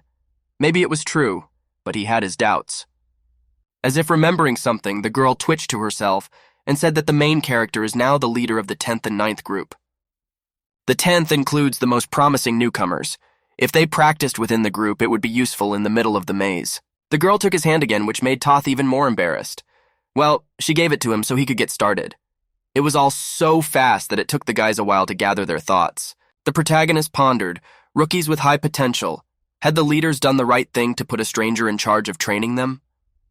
Oren introduced himself and said that he would be in charge of them now. He would be happy to cooperate during these 3 days. The newcomers' faces lit up with joy, and they corally told him to take care of them. This was the kind of greeting that surprised the guy. This was the effect of being a member of a hero group. So he's going to get special treatment from these boys. Is Sophia part of this group too? Oren made a serious voice and said he wanted them all to tell him their names and ranks. The main character asked if there would be anyone else. The girl from the group replied that all the members have already gathered here. No one is coming anymore. A group of 3 people? That's unusual. The risk of dying increases as the number of participants decreases, especially since they're new. That's right, their group consisted of only 3 people. The boy put his hand to his chest and proudly said that it was all because they were the best of the best. Oren looked at this kid with astonishment. He certainly thought that such a thing was possible. But such a high opinion at such a young age, he was beginning to worry about this man's future. He sighed and said that if everyone was gathered here, there were no more questions. Well, then the 10th group should introduce themselves. Everyone chorus according to replied. They stood and looked at their future leader with eyes full of hope. The boy who had previously said he was the best of the best introduced himself. His name was Logan Hayward. He is a support and the leader of the 10th group. After that, he said in an even more confident voice that he was the one who would surpass Selma. Oren looked at him with a confused look. This kid is pretty confident. He said it was now the next one's turn. The next was a girl. She pulled her hand up. Her name was Caroline. Her role in the group was a tank. The boy looked closely at her. She was wearing light armor. Would she put on her main armor before going in? The girl hesitated, so he was asking that after all. With a thoughtful look full of doubt, the protagonist looked at this girl. Is this some new kind of tank? The girl immediately seconds in a cocky voice said that it was fine, and there was no need to worry. She said she doesn't like to be attacked by monsters, but she wants to kill them, so she's a mix of DD and tank. Sophia was next. Narubka introduced herself and said that she was taking the position of attacking mage in the rearguard. Smiling, she said she would be very happy to cooperate. The boy smiled and thought it was just a normal greeting, but he felt lighthearted. A satisfied smile spread across his face. The guy started to say something, but suddenly the girl who was the tank started to scream. Everyone looked at her with great surprise. He meant, would this mission be too difficult for them? The guy stood there and watched thoughtfully as his group started to fight amongst themselves. Finally, they began the search operation. People lined up in a big long row moved to the beginning of the labyrinth, which promised him many dangers, but if he will let him overcome them, then at the end of the reward was waiting for them. The newcomers are in good spirits. I wonder if they can learn much from the trek. Oren watched his team and prepared himself mentally to take on the role of teacher. Suddenly his thoughts were interrupted by a girl's voice. Someone called out to him and he turned around. It was Caroline. She looked shyly at the guy and stammered, "Why would a member of the heroes' party participate in their expedition?" she asked. She thought and his clan was competing with their clan? The guy asked her, didn't she hear what Selma was saying? He's not in the heroes' pack anymore. The girl turned around and looked at him in surprise. As for the threat, this clan was indeed a threat. He had been following the progress of their clan confrontation. The girl turned back and asked, so why is he no longer a member of this clan? After all, a group of heroes, these are people adored by everyone, and why waste time here? Her curiosity was starting to pester the guy. He thought she better stop. She seems to be the type of person who likes to ask directly without thinking about the question. The girl continued to stare at the guy in surprise with her big, deep eyes. After a bit of silence, the protagonist replied that it had nothing to do with her. Hearing this, Caroline sighed and squinted her eyes. Her face transformed again, and she asked how long have they known Sophia. The guy replied that maybe she could ask her directly. Surely she would tell for sure. The girl replied that after she asked Sophia, it answered that the incredible man was coming to help them. Caroline turned to her friend and asked back at her. As if not noticing her, she stirred and shifted her startled gaze to her. Caroline repeated her question, why did he decide to help them? Sophia faltered a little and said that the gentleman had helped her a lot recently. It was evident on her face that she was very shy. The girl went on to say, he is a very strong member of the hero's party, and besides, her sister said that they would be safe with him. Caroline smiled and squinted her eyes in pleasure. She was more than satisfied with that answer. She leaned over to her friend and asked, then she had no reason to worry, right? Because there's a person from the Patty and heroes around. Sophia muttered something to herself. The guy just stood in the distance and listened to their conversation, but he's not with them anymore. He had left the group, hadn't he? Oren watched his charges closely, trying to take in their conversation. I didn't want to answer him directly, but I had to listen. The girls were talking to each other and laughing. Smiles shone on their faces. Maybe this girl had started the conversation to relieve Sophia's tension. He wondered if she was as attentive to the other members of the squad as well. The team moved down the corridor deep into the labyrinth. Suddenly there was a growl behind their backs. A huge cave wolf appeared there. The two huge wolves roared viciously with their toothy mouths grinning. After a second, they rushed after the company of heroes. The protagonist heard this and looked back. The ground nearby began to catch fire from the spell, forming a large circle. A second later, huge stone spikes appeared from behind that circle and pierced the creatures, preventing them from getting any closer. The wolves cried out in pain and immediately died, pierced by the spikes. Boy, did they take this seriously, he thought. It was a well-timed spell. He continued to watch his group closely. It takes skill to keep up with the times. It's hard to exert oneself from the moment they start until the spell is activated. With it, they would be able to defeat the demonic enemies without disturbing the main group. The boy was focused on the trek. Time was limited as it was. They couldn't get stuck in some useless battle and lose a lot of time. After a while, they found themselves on the 20th floor of the Great Southern Labyrinth, a group of heroes, and she was ready for anything. Caroline turned to Oren and smiling asked, how long should they walk to the boss of this floor? You could hear the excitement and impatience in her voice. The guy replied that if they kept going at this pace, they would reach it in 10 minutes. The girl was surprised. Is it really that fast? And that floor didn't suit Sophia enough. Hearing this, the girl started to object. That's not true after all. They don't have any big problems so far, so they'll finish even sooner than planned. The guy was still intently watching every movement of his group of newcomers. They were quite serious. It was obvious that they were prepared for any difficulties. So far, he had only seen them fight. Initially, he was concerned about the formation of the group. After all, there were only 3 people, but that didn't seem to be a problem with a good leader. Logan in the first place. He thought the guy was just a cocky rookie, but his ability as a hitter is undeniably good. If he can maintain his effectiveness in the long battles, this young genius will play an active role in the A-ranked teams. It's a shame that the team needed for a hitter should be of the same level. It'll be better if they gain experience in battles. Then there's Caroline. Because she tends to be a maneuverable tank style, her speed is amazing, but she has 2 points of contention. The first is the way she dashes to the side when demonic beasts approach her. Tanks should be good at getting close to them, not watching and worrying about little things. Second, these are her weapons, 2 daggers. She handles them really well, but maybe there isn't enough power in the group to take out enemies. That's about it. And finally, Sophia. She's a bit inferior to these yours, but her abilities are already better than the newcomers. This girl definitely had a lot of potential. She's not very active, but that could change when she learns to commiserate more with the squad members and be more daring with people. As a rookie, she has no visible flaws. Impatiently, the boy looked forward to the growth of her powers in the future. He seemed to have high hopes for her. Group 9, yes, he would watch them with interest in the future. The guy looked after the 2 guys who were enthusiastically running somewhere. A pensive look shone on his face as he thought over the whole plan of action to maximize the safety of his group and to get the most out of this hike. Suddenly, a shriek came from outside. The guys were standing near a large charred pile of bones. The boss of the 20th floor had been destroyed. They turned to their leader and smilingly awaited his approval. Learning expedition, leaders. Is that all for today? It couldn't be that everything had gone so smoothly. The boy himself was surprised at the success of his group. Perhaps he had underestimated the power of the silver rabbits after all.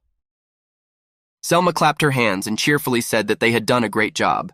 Then everyone moved to the 21st floor. The expedition would be over after they finished registering with the guild. Everyone accordingly nodded. It was obvious that the guys were very happy with their progress. Soon they approached the registration crystal. It was glowing with a bright light, so much so that they would need to squint their eyes. They happily began to receive their little registration tickets. Smiles began to appear on the faces of the girlfriends. That was the end of today's expedition.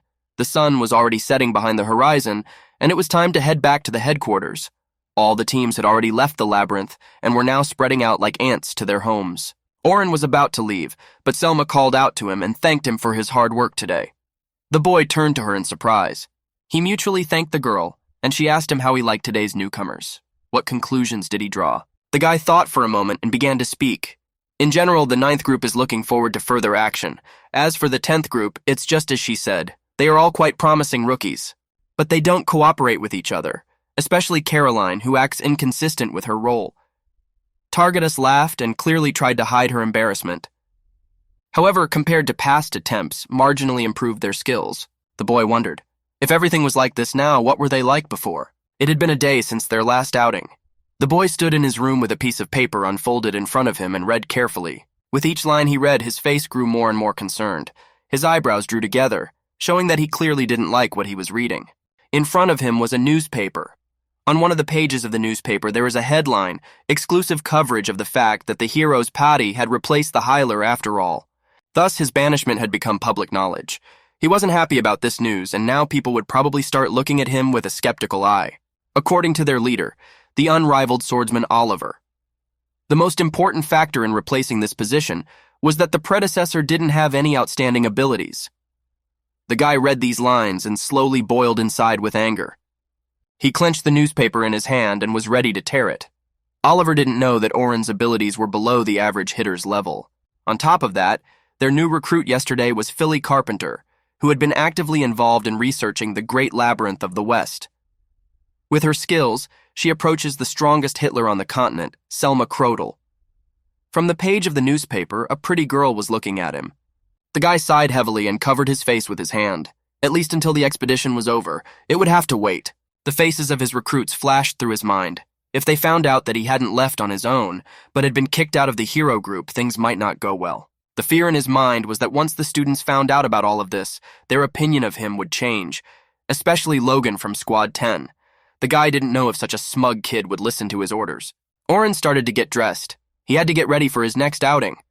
Though he didn't think all the students liked to read newspapers, it was easy to imagine how much their opinions would change after reading it. The boy tried to push such intrusive thoughts away from him. It was better not to think about it because it would interfere with his further accomplishments. It was necessary to go. The guy had already left his room, as suddenly he was called by someone's female voice. It was Luna Flockhart. The mage doctor is the chairman of the heroes group. The girl looked towards the guy with a surprised and frightened look. Her eyes seemed to be wet. She whispered quietly that it had been quite a long time since they had seen each other. In a slightly indifferent voice, the man replied that it had only been 4 days since they had last seen each other. It was as if the girl remembered that. The protagonist sank into his memories. When he was still a member of the group, the attitude of the members towards him had gradually deteriorated. She was the only person who treated him as well as before. When he was expelled, she was absent because she was helping her parents. If only she had been there. The boy started dreamily reminiscing about it. He still seemed to feel something for his past group of heroes. These thoughts were eating him up from the inside. Needing to deal with them somehow, the boy squeezed his eyes shut. Trying to pull himself together, he asked the girl what he could do for her. She hesitated, as if trying to find the right words. Her eyes were sad and looked somewhere in the floor. The girl sighed and gathered her thoughts and asked in a loud voice if he could come back to their group. It was obvious that this phrase was given to her with great difficulty. They need his strength. Oren had thought this girl would say something like that. His eyes missed it and his mood soured even more. She had always had a good opinion of him. The girl continued to look at him with a pleading look. It seemed like she was ready to cry now. The guy turned to her and after a bit of silence asked, "So this is the decision of the whole group?" Judging from this morning's article in the paper, I guess it wasn't. The girl looked at him in surprise. What morning article? It was as if she didn't know anything about it yet. Her face became serious all of a sudden, and then it rose. No, it was her decision. However, she wouldn't back down from it. She wanted to prove to the guy that he should come back after all. Her eyes glistened with tears, and she said that if Oren came back, she would try to convince everyone else of the rightness of that decision. At this point, it seemed that the girl would not back down from her path. The main characters looked at her with a doomed look.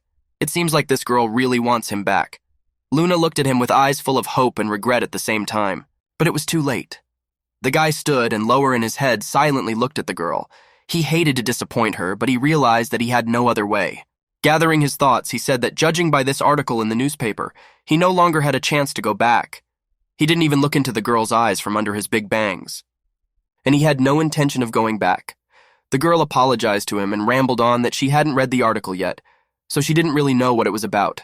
Her voice began to slowly break into a shout, but they had promised each other to take over the Great Labyrinth together. The boy remembered those words. That promise had been made to them by Luna and Oliver, but that promise no longer made any sense because he had kicked it away. With her last strength, she held on to keep from crying. She tried to change the guy's mind somehow, still holding out hope that the old days could be brought back. The protagonist lowered his eyes. He was silent, trying to process everything. This was really hard to digest. A lot of things had happened to him recently that shook him awake. This conversation was slowly starting to bore him. He said he was sorry. Turning around, he said he had to go because he was running late. Without even turning around or saying goodbye, he walked briskly towards the city. The girl looked at him with a doomed look, unable to say a single word. She was torn inside by sorrow and grief. He would have liked to fulfill the promise he had made to the three of them, but he remembered a part of his past life, when their team was still in full strength and everything was fine. But now there was no going back. That day, it was over. The friendship was broken, and with that, he'd tried to kill the very memories that had been poisoning his soul all along. That's right, it was too late now. He gritted his teeth and tried to hold back the comp coming up to his throat. He definitely didn't feel like crying right now, but all those heavy memories were pressing down on him with unspeakable force. Hilaire of the hero group, Oren Dora had been banished due to his lack of abilities. I wonder how many people believe him after this article. He began to hear the voices of people discussing today's events written in the newspaper. A lot of people were already gathered near the entrance to the labyrinth, whispering among themselves, discussing the events. The boy slowly approached the cluster of people and listened to their conversation. He didn't like what he was hearing. These people had read today's article after all, so now he had to explain it somehow. He approached the group of newcomers and they greeted him shyly. The guy nodded back at them. There was confusion on the faces of these guys, a huge difference from the previous day. This is after he had encouraged the newcomers. They're all most likely confused and don't understand what's going on. The guy silently led his group deeper into the maze. Selma ran up to the guy from behind and apologized loudly to him. Embarrassment and confusion was evident. The protagonist turned to her and said that she had nothing to apologize for. After all, they would fail the expedition if she worried that much. The girl lowered her head and began to speak. Yesterday, to cheer up the newcomers, she had asked him to speak in front of all of them. She should have handled it more carefully. Bowing and lowering her head even lower, the girl said that she didn't know all the circumstances at the time. The guy started trying to reassure her. He said that everything was fine, and there was no reason to worry. It was all his own fault.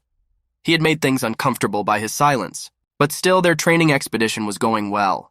He asked the girl to behave as dignified as always. The girl looked at him with a discouraged look. Well, she understood everything. Raising her head and changing her voice deliberately, she said that then perhaps she would go.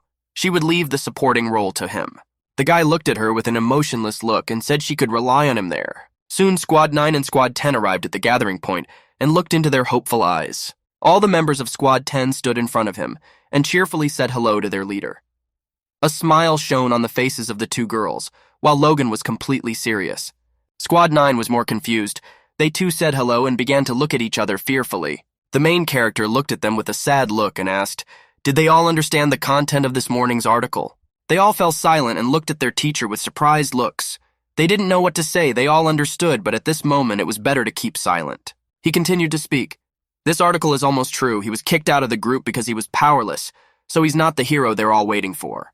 The guys began to look at each other perplexed. There was confusion and fear on their faces. No one knew what to say to them at that moment. The boy said in a sad voice, "He should have kept quiet about it all this time." Sophia listened to her, her lips beginning to quiver. She stammered a little as she gathered her thoughts and said that the guy was crazy strong. He was able to defeat more than a dozen orcs single-handedly. The girl tried her best to cheer him up and lighten the mood. She was insanely brave for daring to do such a thing. Therefore, she said that Oren had enough abilities. The boy thanked her warmly. It's just like Sophia said, they're going to the 51st floor of the Great Labyrinth. He really isn't in their group anymore, but that doesn't change the fact that he's a hero. On behalf of Oren Dor, a simple adventurer, he swears. He swears that he will protect his charges at all costs. His voice suddenly took on a determination that was still uncharacteristic of the lad. The fact that he was the leader of this squad had changed his perception. They reached the 31st floor of the Great Southern Labyrinth, swung his sword and slew the infernal creature. He still couldn't believe himself that he was able to defeat this monster. The main character looked at him and congratulated him on his small victory. They trust him again. Great. Today, as the leader, he as the leader had to give them instructions, though the atmosphere was still strained, especially with the 9th group who never listens to orders. Today, nothing would work out if he didn't get their trust back. The protagonist walked in front and pointed the way for his students. In a serious voice, he said that there were signs of monsters ahead. The guy asked the 10th group, "Are they all ready for battle?" Everyone nodded their heads in the affirmative. Every member of the squad had a look of confidence and determination on their faces before the battle. They were ready to fight any monster. From the dark depths of the caves, hellspawns began to appear. There was a huge image and a few small, nasty goblins. Oren began to give out orders. He ordered Caroline to draw the goblins aside. Logan was to support her with magic and healing. The girl rushed forward, displaying her blades, and prepared to destroy these monsters. After that, the guy ordered Sophia to clear you from the orcs. The girl gripped her life tighter and began to prepare. Now already he's worried about Logan and his support magic. But it seems the guy was in his element. He began to apply the spell quickly. Magical spheres with symbols began to form around him. After the guy applied the spell, magical power, physical power, and it was all at the same time. Amazing. Such a beginner. And he's already performing 3 spells at the same time. Looks like there won't be any need to worry about magic. This guy was very strong even for his age and level. Caroline was just as fast as before. She was approaching the goblin with great speed, displaying her sharp blades and preparing to chop his puny body. The girl's eyes glittered with determination. She suddenly transformed from a cheerful girl who was always talking into a real fighter for whom there were no obstacles. She soared upwards and swung her weapon. It didn't look too bad with each passing day. They were improving their performance little by little after all. But still, there was only one question remaining. He looked at his last student carefully. Would Sophia, who had just encountered orcs for the first time yesterday, be able to pull herself together? Still, because of the trauma caused by the orcs, she might not be able to take it. Indeed, the girl looked very frightened. It was necessary to calm her down and bring her to her senses. The boy called out to the girl. She looked at him in surprise. He came closer to her, and in a calm voice told her to calm down. Everything will be all right. She had nothing to worry about. He tried his best to cheer the girl up, for she needed support in this situation. Right now, she has two friends, Caroline and Logan. She could rely on them since they were on the same team. The girl shifted her frightened gaze to her comrades, who were diligently fighting the hordes of monsters. But immediately she remembered about the huge orc that was approaching them. And about that, the main character also said not to worry. He would be by her side. Even if she made a mistake, he would support her. The guy applied an agility reduction spell on the monster. Now Sophia is not alone. She has reliable friends, the girl transformed, and looked at her leader with hope. The guy was trying to cheer her up, and he seemed to be succeeding. He told her to do her best. The girl nodded and gripped her magic wand tighter. Sophia, at the time when she was left all alone, was very different from the current girl. It was as if she had been reborn and had become a completely different person. She would definitely be fine now. Guy watched his subordinate, who was brimming with confidence as she began to use her spell. Her wand glowed with magical light, and a circle with magical symbols appeared behind her. From it, an energy wave burst out after a few seconds. It was a fire spear. A powerful wave of fire flew straight at the monster. It was so strong that it immediately incinerated the monster. There was a deafening explosion, and rock fragments and dust clouds flew in different directions. Yes, the guy said to try his best, but not that hard. The clouds slowly began to dissipate. Oren looked surprised at the result of the magic. He was really shocked, such a small girl, and she had such strong magic. He hadn't been told that Sophia was capable of top-level magic. The girl looked tired, her face flushed from exertion, and her hands drooped. Caroline looked at her friend with a surprised and admiring look. She too had not expected that her shy little friend was capable of such powerful magic. The girl started jumping with happiness and shouting that it was very cool. She seemed to be even more excited than Sophia herself. After that, her friend ran up to her and hugged her tightly. Sophia smiled and laughed spontaneously. She didn't seem to expect that from herself. Oren looked at the girl and praised her. That was a really good attack. A surprised look came over the boy's face. Sophia was embarrassed and thanked for the praise. She was very pleased to hear such a thing, for she had really tried hard. Selma said that tomorrow was finally the last day. They should all rest to be in good shape. For today, the expedition was over. The protagonist was about to leave as his A was clicked by someone's male voice. The guy asked, "Is he all right?" There were two guys standing behind him. The man with white hair was named Bernard, the guy with dark hair Jansum. They were all leaders of yet another groups. The main character turned to them and said that everything was fine. Why did something happen? Bernard replied that it was nothing serious. It's just that they were already going together. The guy invited him to go along with them. Is he inviting him to dinner? The protagonist suddenly thought about that morning's paper. He was frankly glad that these two weren't worried about what was written there. A little embarrassed, the guy thanked them and said he'd love to go along with them. Bernard smiled broadly, showing his beautiful white teeth. This guy was incredibly cheerful. They didn't socialize much when they explored the dungeon together. The three of them went into the city to rest. The sky was already dark, covered in thick clouds. But it seemed like a good opportunity to bond now, right? At the same time, Sophia was standing with Logan, talking about something. The boy hesitated a bit and asked her if she knew their new teacher. The girl seemed a little embarrassed. It was in her manner. She said she'd only recently found out about him. 3 days ago, he helped her in the underground labyrinth. Since then, they've been in good communication. Logan wondered, did she go there alone? There was concern in his voice. She looked away from him again and said that she had, that the leader was there to gather people for a squad, and somehow. She didn't have time to finish. Caroline was surprised. This was some strange behavior. Logan lowered his eyes, his voice even more serious. He asked Sophia to tell him something. He asked her to tell him about Oren, to tell her more about him. The guy seemed really interested, and it was hard to tell if he was just interested in him as a person or if he had already read this morning's article. Surprisingly, there was genuine interest in the guy's voice, and he said he wanted to learn as much as he could about him. Sophia didn't know what to answer, and what should she tell him? She looked down. She really didn't know what to say about him because they had known each other only recently. Logan said admiringly that the man had used magic back then. Didn't she remember that? The girl thought about it and tried to remember the events when she had met Oren. It was the first time Logan had been so interested in something. The rest was Shien Majutsu support magic. He did some sort of sword reinforcement after all. Here she quickly remembered something. A sword? That's right, that sword was so strong that it could destroy literally anything in its path. She remembered the moment when Oren was swirling in a deadly vortex of magical energy. The boy pondered. It wasn't just magic, he was also good with a sword. She couldn't say anything for sure. Maybe it was all because he had been practicing. After all, he had converted several of his abilities. Oren-san had become stronger. After the word convert, Logan thought hard and his eyes widened. Here was surprise. What did that mean? He wanted to see this very much. Even despite all of this, he fought perfectly, not making a single mistake. This morning when the kid read the newspaper, he was confused to hear that Oren had been kicked out of the guild because it was so unfair. He was very angry at this situation. Originally, he didn't consider his leader to be a strong adventurer, but as time passed, his opinion changed greatly for the better. He recalled the moment when they had encountered a huge ogre in the labyrinth. That monster, its movement suddenly slowed down, and Mr. Oren activated the ability, reduced its radius, thanks to the power of support, and he was very surprised. It was the first time he had seen such a technique. After all, debuff magic is very hard to master. You have to know the ins and outs of the movement technique. Selma herself rarely uses it, and this man applied the debuff effortlessly.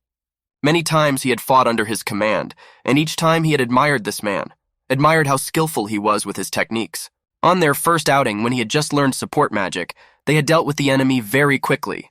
That was when it struck the kid as odd. He tried to change his way of attack at that moment, and suddenly felt his strength increase manifold. Obviously, it was all due to training. The kid's eyes turned confident. He wants to continue to follow Lord Oren. After he changed his opinion of him, that person became a real leader for him. Now, on top of everything else, he has become his very best friend, without realizing it himself. But still, there was one question on the kid's mind. Why exclude such an experienced fighter from his guild? At this time, Sophia and Caroline were talking to each other. Caroline said that she was a vanguard attacker. That's a strong role, right? Sophia hesitantly replied that she thought yes. Caroline got excited, so that means if she becomes a vanguard attacker, she will be the strongest. Sophia said that wasn't a bad idea. Logan listened to their conversation, absorbing every word. Sophia said excitedly, Caroline would be winning before she knew it. That would be great. They decided to work on their skills together. Logan thought about it. Some people say this man is a genius, but what does genius mean? No matter how, he must succeed. That was his only goal. To help him, his mentor, he must become stronger. The girls turned around at him and worriedly asked what was wrong with him. Was he tired? The boy replied, with a little hesitation, that everything was fine. He was more energized than ever. Soon, night came. Twilight covered the whole sky and the city beneath it. The Night Rabbit restaurant was bustling with activity. Loud voices of customers could be heard from everywhere. Oren sat at a table and smiled, holding a glass with some kind of drink in his hands. He had already managed to relax a bit after a hard day, and now a smile was shining on his face. From the other edge of the table, Bernard's cheerful voice could be heard. The man sat up and smiled broadly. It was obvious how good he felt right now. He said that as far as he knew, the main character had plenty of interesting stories to tell. While they still can, you need a good drink. Besides, it's not going to be good to go to work with a hangover, so we need to get wasted tonight. Oren was already pretty drunk, so he brought his glass up to take another sip. I should have gotten a good night's sleep, he thought. Ansem said that, as Oren says, a big table is better than a small one. Besides, he didn't know how best to greet him. Bernard drank a large glass of beer in one gulp and asked, why should Oren be greeted? Why don't you sing him a hymn? Besides, it's midnight. Anyway, the usual lanterns aren't enough, but it looks quite aesthetically pleasing. No complaints. It's perfect. There was a small chandelier hanging from the ceiling with a few beautiful lanterns that shone brightly. The guys were sitting at the table devouring the food, talking among themselves. And yet after a mission, it is worth relaxing well. Therefore, one should not think about anything but just eat. Oren looked at his companions in surprise and wondered, is it normal for them to have fun without a reason? What difference did it make? It's better than sitting up every night and puzzling over books. Bernard pondered and said he was a fool. Does he know what he's talking about? There's a lot of political issues going on right now. Oren thought. Even so, he can't just rest. The guy started picking at his plate with his fork, cutting a large and juicy piece of meat. It was very noisy here, however. Today's news made him very angry. And to rule it out like that without figuring anything out, perhaps he was just unlucky. The guy tried to pull himself together and assume the merry look again. He smiled broadly, trying to hide his inner turmoil. Well, not about that now. He offered to talk about hobbies. It had been a while since they'd had dinner together. Bernard was surprised after saying that. Did he really say that? Ansem was also very surprised. It wasn't like their acquaintance. Oren tried to defuse the situation. He couldn't keep a stony face forever. He just wanted to have a heart-to-heart talk with them right now. Ansem said he wanted to know something. About the news this morning. Is that what you do to a vanguard attacker? If the guy didn't use magic, he wouldn't have been defeated. Bernard asked in surprise, so what happened? The guy had permission to use magic after all. Why now? Was he able to turn it into a sword? The guys asked him, could he explain why he did it? Oren tilted his head and thought about it. Well, now was not the best time for such heartfelt stories, but there was no choice. He said that as a child he had loved sword fighting. As a child he had wanted to become a swordsman. He was curious to know what it was like. That's why he thought this was the perfect opportunity to try taking up the sword again. Ansem looked at him and said that it had been a long time since then. There was a lot of curiosity in that man's gaze. He wanted to know everything in detail. Weren't Oren's parents against it? The boy thought for a while and answered that his parents didn't say much about it. His grandfather was a former adventurer who had defeated a huge demon beast with just a sword. Therefore, after that incident, he aspired to become like him. That's why he decided to change his occupation. The guys said that it was the opposite then. So because of that, he wanted to become the strongest? It happened when they were going down into the dungeon. There was an earthquake. It took their group by surprise. Plus, the monster was huge. Yeah, he had to slow it down. The guy said that he should have originally pumped up those abilities, but for some reason he had to use it. That's why he did it. At that time, he didn't care about the consequences. The goal was only to defeat the monster. His interlocutors listened to the protagonist's story with fascination and surprise. At that time, he had mastered the new swordsmanship. He decided to use his sword while using magic at the same time. Ansem looked at him with surprise. A combined attack? That sounded interesting. He asked, and in the end, was he wrong? Oren replied that no, he wasn't wrong. He, Fuyozushi, would become the strongest adventurer. There was so much confidence in his voice that it was hard to doubt his intentions. It was still too early to jump to conclusions. He had a lot of plans right now. It would take a lot of effort as well as time. His companions were distracted from their food and looked at him in surprise. What was the meaning of all this? They wanted to know more about it. The boy had been too vague. Oren smiled and said in a good-natured voice that he couldn't tell them everything right now. The guy needed to get the topic across as soon as possible. He had already given away too much, so it's not time to tell these guys all your plans. All right, well, what's going to happen? They have a new swordsman. Oren sighed and said it was possible. They had a nice chat today. He was about to leave. The guys looked at him in surprise. He was leaving already? The protagonist politely said that he was very happy to see them. At this time, the guy didn't pay any attention to them, but was immersed in his own thoughts. A labyrinth that he wants to go through alone. Perhaps it can help him in some way. His friends said the guy's too focused on it. He needs to learn to relax somehow. Silver Rabbit Clan headquarters. Hot water poured from the shower and the room was completely enveloped in steam. Caroline stood in the shower and washed herself. Tomorrow the study outing would finally be over. She couldn't take it anymore. Standing next to her was Sophia. Caroline said she missed her brother already, but Sophia? The girl embarrassedly replied that she did too.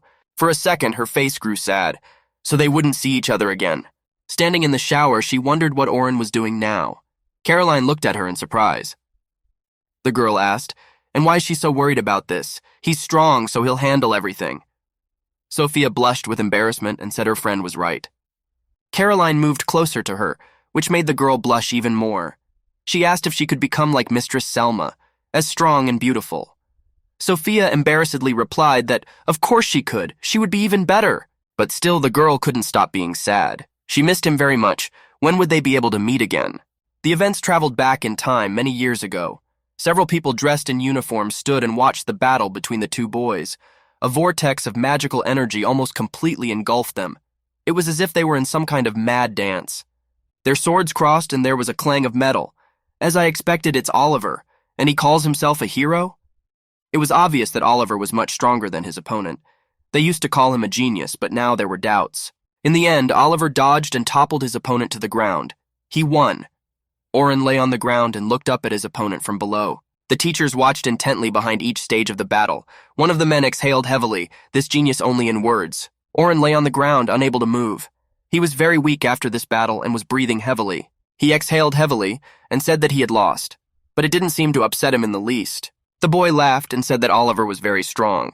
He seemed genuinely happy for his friend because of his victory. Unfortunately, Oliver didn't share his joy. He harshly asked him, why doesn't he take this seriously? Oren looked at him in surprise.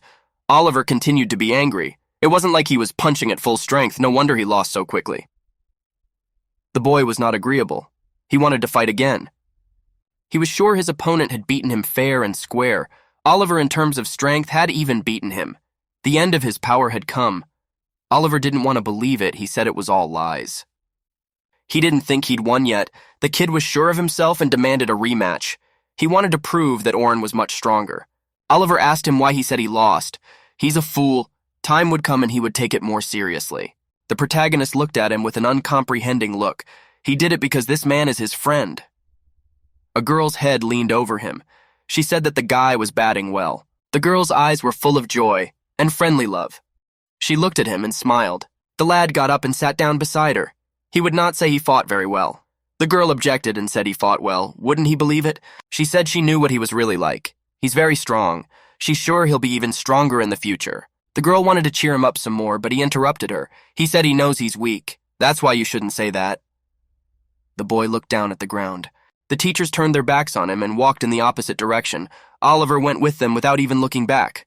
Oren said that he had to protect Oliver because he felt guilt towards him. That's why he can't fight him. The girl screamed that it wasn't true. She tried to convince the boy otherwise, but she seemed to realize that it was almost impossible. Tears glistened in her eyes, and she said that the guy was not guilty of anything. On the contrary, he was trying to help Oliver. Oren looked at the girl with surprise. He didn't know what to say after that.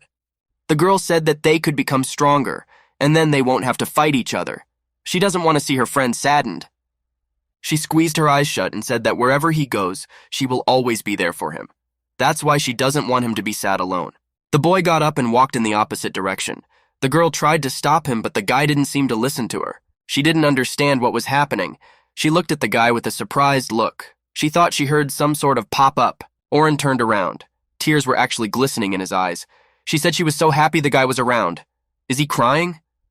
Oren immediately tried to justify himself and said she thought she was imagining it. The girl smiled and squinted her eyes. The kid told her not to make fun of him, but she didn't seem to be listening. Oren slowly started to get angry. He told her not to laugh. Or is she trying to make him completely angry? Still trying to fight the fits of laughter, she apologized and said she wouldn't laugh. The guy yelled for her to promise not to laugh. His eyebrows furrowed. The girl promised. The girl called out to him and said that not long ago the two of them were joking around. The boy looked at her in surprise with his big eyes. Turning back to her friend, the girl said that she would like to continue joking with him in the future. You could hear some sadness in my voice. Someday they would remember this day with a smile on their face. The boy listened to her with his eyes wide open. The girl continued, for now they need to move forward. He nodded his head in agreement and told the girl to be careful. Soon a large carriage pulled up to them. The boy ran up to it, seeing the girl off. She was already getting inside the carriage and the guy just watched her. She waved goodbye and gave him one last good-natured smile. Oren waved back and looked at her with his kind big eyes. This girl was the only thing that had kept him going all this time. The carriage began to move off into the horizon, picking up speed, and the boy remained standing on the deserted road, surrounded by his thoughts. His heart was filled with sadness that he had parted from the one person who had supported him all this time. Oren woke up in his bed, the bright dawn rays of the sun waking him up, rushing into the room like a hurricane. It was morning. This was a strange dream. The guy grabbed his head, which suddenly began to ache. He couldn't remember anything, though. No matter how hard he tried, the guy couldn't remember what he'd dreamt. Chatting with the guys at the Silver Rabbit, he was able to set a goal. It was only a matter of time. He hoped today would end well. As he walked past the passing people, he heard them talking by the edge of his ear. What he heard interested him greatly. The people were talking about new artifacts in the depths of the dungeon. Was it really about them? A hunch pierced his head. The people continued to whisper. So soon they would reach their goal. There must be a reason everyone's talking about heroes. There should be an announcement this evening. The boy thought for a moment. Things were moving very fast. His last team was moving much faster than he'd anticipated. Plans had changed. In any case, how could they get to the 92nd floor? He assumed they wouldn't get there this fast. These people didn't even seem to be thinking about the consequences that might await them. Well, they're not cooperating anymore anyway, right? So there's nothing to worry about. Philia Carpenter greeted the people who came to her. She introduced herself good-naturedly. The girl said that being helpful to their group was a big part of it. Two people stood in front of her, the protector Derek, and the mage Neri, the party of heroes. It's a great reception of adventurers. The girl thanked them for their hospitality. The leader, Oliver, is an adventurer, through abilities not on the joke, is astounding. The guy stood and looked at everyone as if from a high place. He felt his superiority over them. This party is organized to honor the strongest heroes like them. Plus, it's a chance to get more rewards. Aneri smiled and looked at her guest with a good-natured look. Philia hesitated and said she needed time to think about it. 725 everyone said she should attend this event. It's not a problem. Just need to take a break for a while. Derek stretched and crunched his back. The man was excited to see how much money they would get for this. Ari stepped closer to him, and also smiling said that they would get a lot of money indeed. Oliver watched them from a distance and listened to their conversations. Someone told Derek not to be so greedy. Is all he thinks about is money? Oliver wondered, a book? It was an idea they could get a decent payment for it. Did they even have any money on them? He'd never seen it before. They can't survive without money. That's why they're vital to us, said Derek with an important look on his face. Ari said that she knew everything without his instructions. Just don't let him talk about them nonstop. Philia listened to them and slowly began to get frustrated. In a shy voice, she asked if they were coming to the party or not. Derek cheered up and asked if they would go. If they don't have to pay anything, he was in favor of. He asked his friends how about it. The girl replied with embarrassment that they wouldn't have to pay anything, just attend. She tried her best to hide her embarrassment. The man thought about it. If so, he agreed. They could stay there until morning at this rate. The girl replied that if it was their will, they could do whatever they wanted. Aneri folded her arms in anticipation and said that was just fine. A smile lit up her face. She told Univari to go for it. They could save more. Their leader sighed heavily, but if the party was for heroes, why don't they go? You could tell by the look on his face that he wasn't particularly excited about it. He raised his champagne glass and said he had a toast. He wants to drink to the fact that they can finally have a proper vacation. Also, they want to drink to the newest member of their team.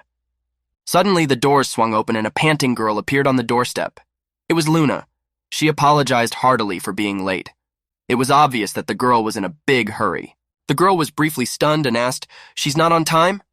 The others glanced at her and replied that she was right on time.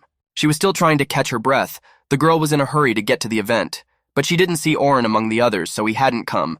But these people had just started. So they said they were banishing him, but Luna was against it. Therefore, she had to accept their decision after all. Alone, she could not oppose anything.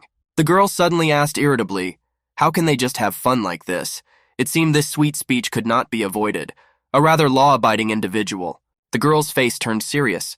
That they were having a celebration, but she heard that Oren, who they had just banished, had teamed up with the Silver Rabbits, and that he was going to the dungeon. Is that true? After saying that, Oliver felt like he'd been electrocuted. He's in the Silver Rabbits? Are they kidding me? A man who was banished 3 days ago? How dare he? Oliver slowly began to boil with anger. He couldn't believe what he was hearing. Everyone turned to the girl and started asking if she even knew what she was saying. This is bullshit. He won't rise above his current rank. Luna didn't stop. She asked to be told what really happened. Oliver thought she didn't need to know. Something had to be thought of to divert her attention and end this uncomfortable conversation. The men began to speak. He ordered her to stop acting like this. Ari said it was his own fault for being banished. Now they're having a party, so she asked him not to spoil their mood. After saying that, the girl felt as if she had been hit on the head. She couldn't believe what was said and only stared dumbly at her supposed friends with a surprised look.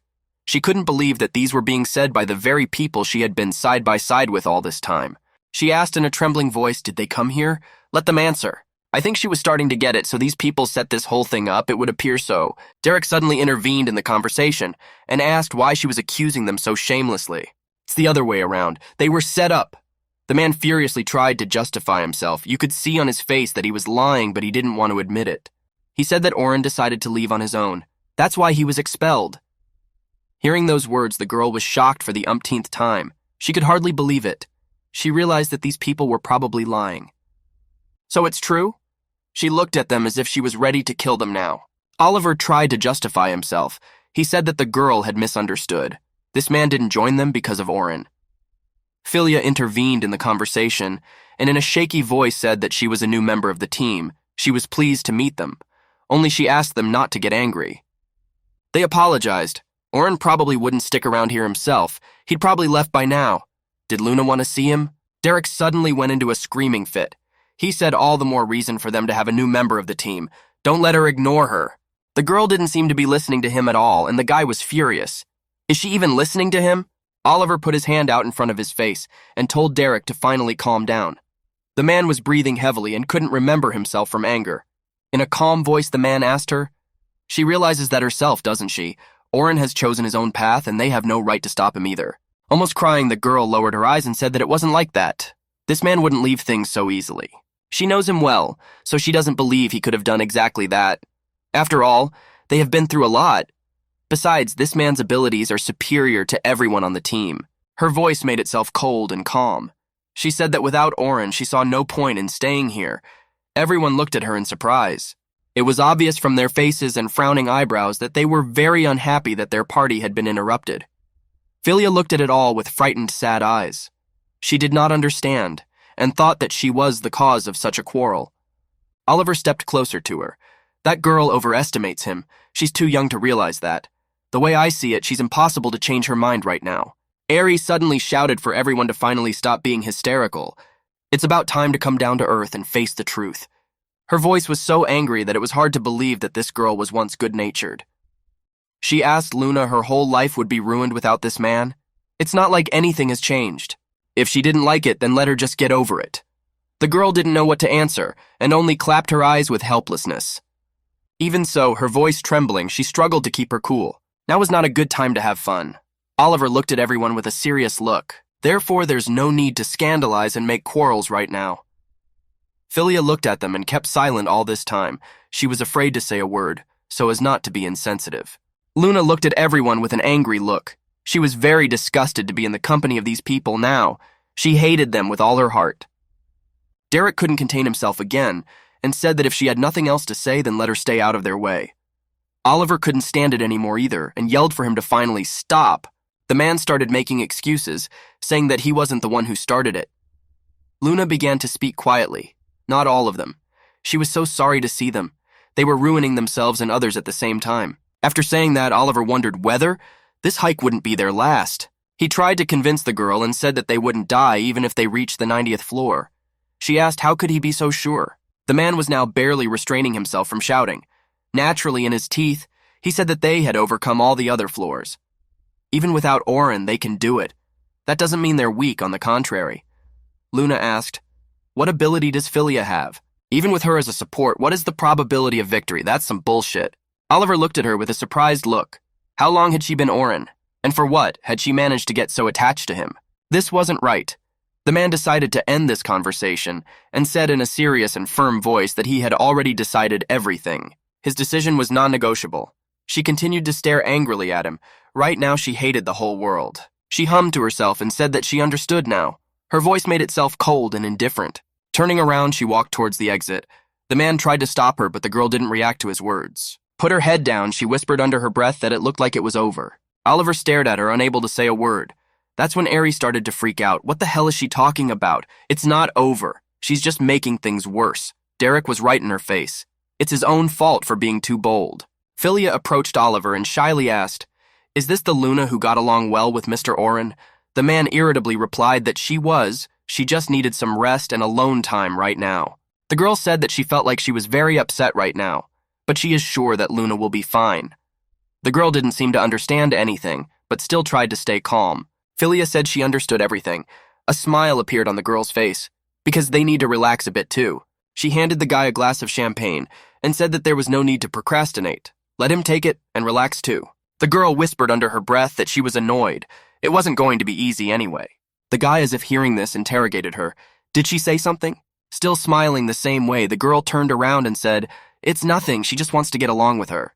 On the 9th floor of the South Labyrinth on the 92nd level, a huge 6-tusked mammoth with 4 tusks was waiting for the heroes. The beast was emitting a monstrous roar and preparing to attack. Oliver was immersed in the battle. The whirlwind magic completely enveloped him, and he let out a battle cry ready to defeat the monster. But it wasn't that simple. This monster was incredibly strong. He couldn't overpower it. This really pissed the guy off. The man felt that his strength was running out, but why was it happening so fast? Before, he could easily fight these monsters without even feeling weak. Oliver lowered his arms exhaustedly. The stone was running out of power. If nothing was done, his body wouldn't survive the reboot. He remembered that Oren could use the stone for an hour. Why didn't he? He gritted his teeth and gathered the last of his will into a fist. So many monsters had passed through in the maze. How much time had passed? The man turned to his companions and said that his buff was running low. Philia must find another one right now. The girl was confused by such a rapid flow of events. She apologized, as she didn't feel him right away. The man looked at her with an appraising gaze. As expected, she is still a beginner. She doesn't have much experience. We'll have to be patient for a while she learns. The girl frantically searched for the right buff, but she could still find it. Even after moving to the 3rd floor, her aura had changed a lot. Perhaps it was because of the change of scenery. We should ask the others. He warned Derek that there were a lot of blind spots here. He had to be careful. The girl looked at him with a frightened look and tried to concentrate. She wasn't very good at it since it was the first time she was in this situation. She apologized and said that there was some activity in the blind spot. It might be a demonic beast. We need to be on guard. Oliver walked over to her and asked how she was feeling. Can she use magic now? The girl waved her hands and said it was impossible. The atmosphere and circumstances are not right for her to use magic as she should. She lowered her gaze and apologized. She was very ashamed of her blunder. She has been a mage for 10 years, but now she is just useless. What a pathetic look she had now. The man warned Ari that this was the last floor. The girl had already prepared to use her spell when suddenly the guy looked warily in her direction. Something disturbed him about her. He asked the girl loudly, why is she using such weak magic? Let her be more serious. She angrily replied that she was doing it to avoid problems later on. No one understood what was going on. There was confusion in the team. Oliver didn't understand how they could use low-level magic against such a monster. The mammoth seemed to have remained unharmed and continued to approach the team with quick steps. The man anxiously looked towards the monster. This was already a big problem. Something had to be done or they were all going to be screwed now. Derek shouted to the others not to relax. Even he realized that the situation was critical. What are they going to do now? The squad leader was confused. Of course, such weak attacks won't work against it. This monster has a very strong defense. It would take a lot more strength to penetrate it. It was his sword that saved him every time. He could easily slaughter any opponent with almost one blow, but now his strength is running out. And even the support magic wasn't helping. Why? The man held tightly onto the cold hilt of his ball, still hoping that he would succeed. As for that monster, they should definitely kill it, otherwise they will die themselves. Derek covered himself with his shield from the blow, barely able to stand on his feet. The commander screamed and cursed loudly. Rage was drilling him. Now they were failing, and he still couldn't understand the reason why. Why were they so weak? The team members stood to different sides and fumbled with their eyes in incomprehension. Each of them realized that they are in a very bad position right now. The strength of their team has dropped a lot. Luna lowered her eyes and said in an angry voice that she didn't even realize what kind of answer the man was waiting for. Apparently, hearing her words, Oliver turned around and shouted, "She knows something? Obviously she knew." He wanted to find out sooner rather than later. The girl closed her eyes and shook her head. No, he didn't understand anything at all. Even she couldn't say anything. Her voice sounded indifferent. She didn't seem to care at all about what was going on. Aneri got angry and shouted at the girl. So how could she behave like this when her comrades were in trouble? She was filled with anger. They were already in a bad place right now, and now this girl was ruining the mood.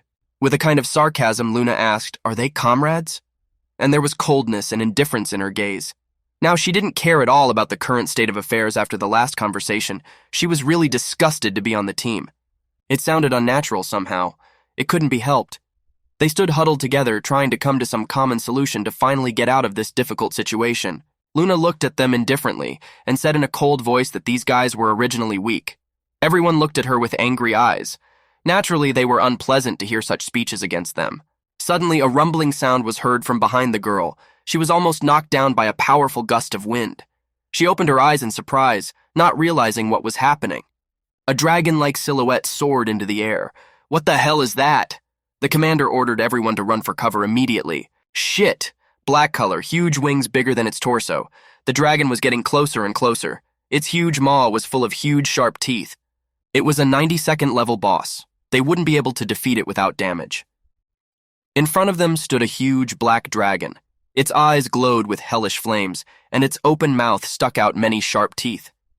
Its head was crowned with 2 huge horns.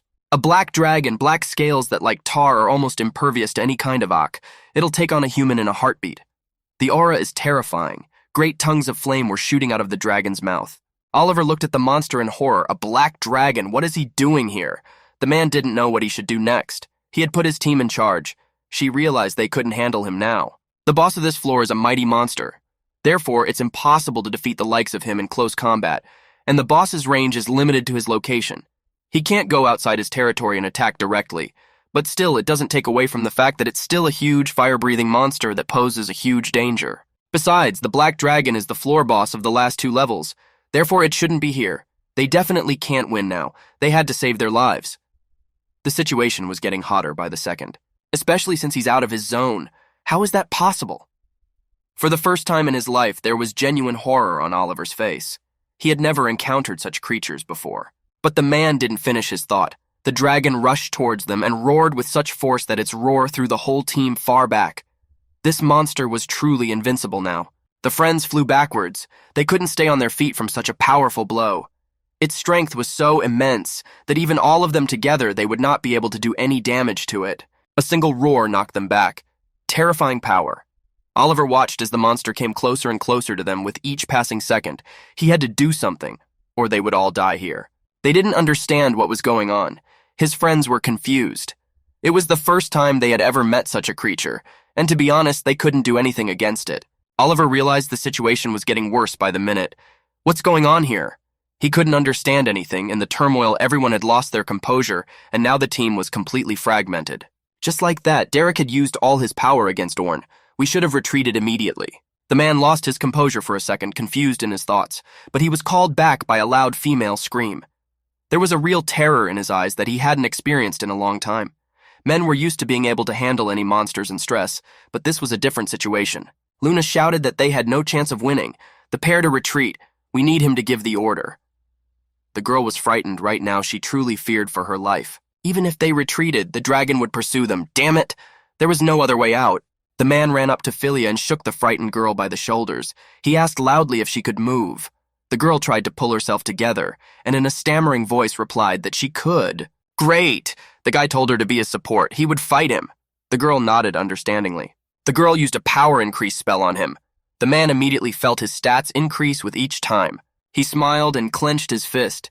It looked like it should be enough. At least the man sincerely hoped so. The situation was critical, and getting worse by the second, so there was no other way. The dragon had already prepared and opened its maw, its fire glistening in it, which it was ready to spew at them right now. Oliver was not going to back down. He gripped his sword even tighter, too. Let's see who's who.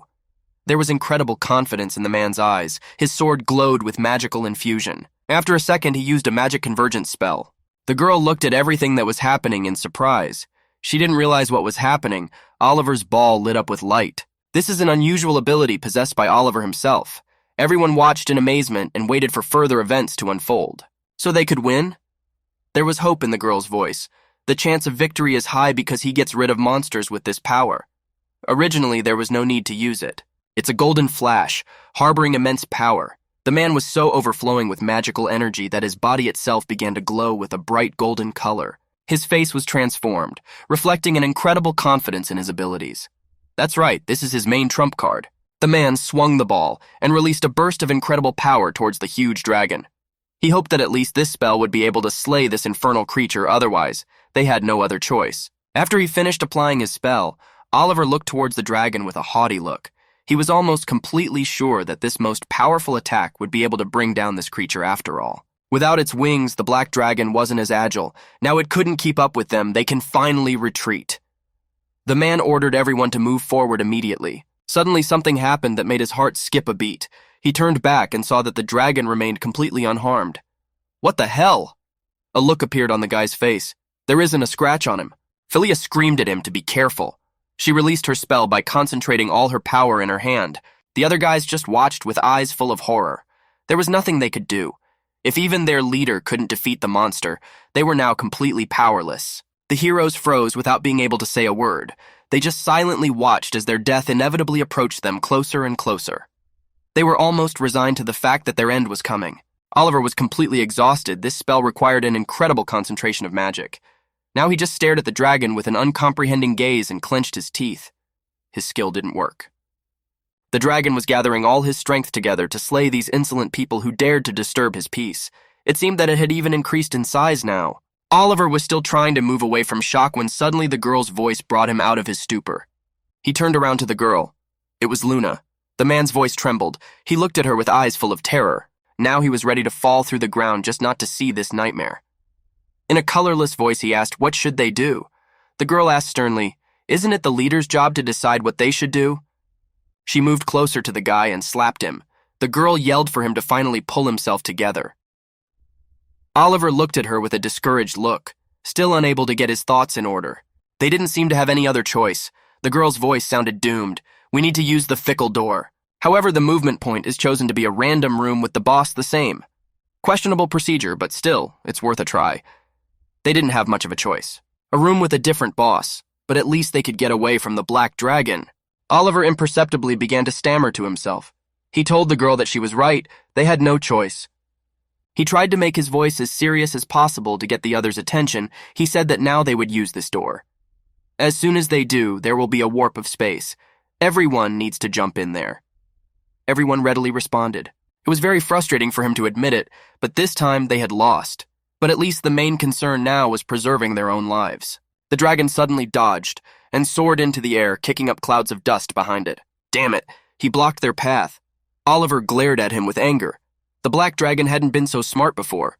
Opening his huge fire-breathing maw, the hellspawn rushed at the company with a roar. Now in a few seconds he would devour them. It was flying straight at them. The commander ordered everyone to move aside immediately. Luna was scared out of her wits. This couldn't be happening. He's anticipating their actions. At this rate, they're going to die here. The dragon flew straight in the opposite direction to cut off their escape route. The dragon is flying towards the door. The huge black dragon flew at breakneck speed towards the door that was their only way out. Suddenly, the whole place was flooded with a bright light. It was a flash so powerful you'd have to cover your eyes to avoid being blinded. No one realized it was happening. Suddenly, everything stopped abruptly. There were only thick clouds of dust around. In the place where the dragon had just been, there was only a huge scorched part of the earth. For a few seconds, they still couldn't recover from their stupor. Had it disappeared?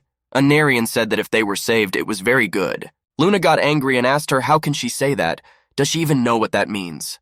Oliver came closer and said that the situation was worse than ever. The black dragon had moved into the room with the other boss. And now unsuspecting explorers can meet him. But for the door to work with monsters, here was something he didn't think was possible in principle. They were getting more and more shocks each time. Derek clenched his teeth and asked fearfully, what were they going to do now? Luna said with a serious voice that the first thing they should do was to return to the guild and submit a request for a forced return. At this word, everyone was shocked. Forced return? What is that? The girl replied that it was a guild card ability, moves all adventurers from the labyrinth outside of it. The man was puzzled. Could a simple guild card really be capable of such a thing? The girl by Nori, his gaze said that considering they did not know where the dragon was, she assumed that they simply had no other choice.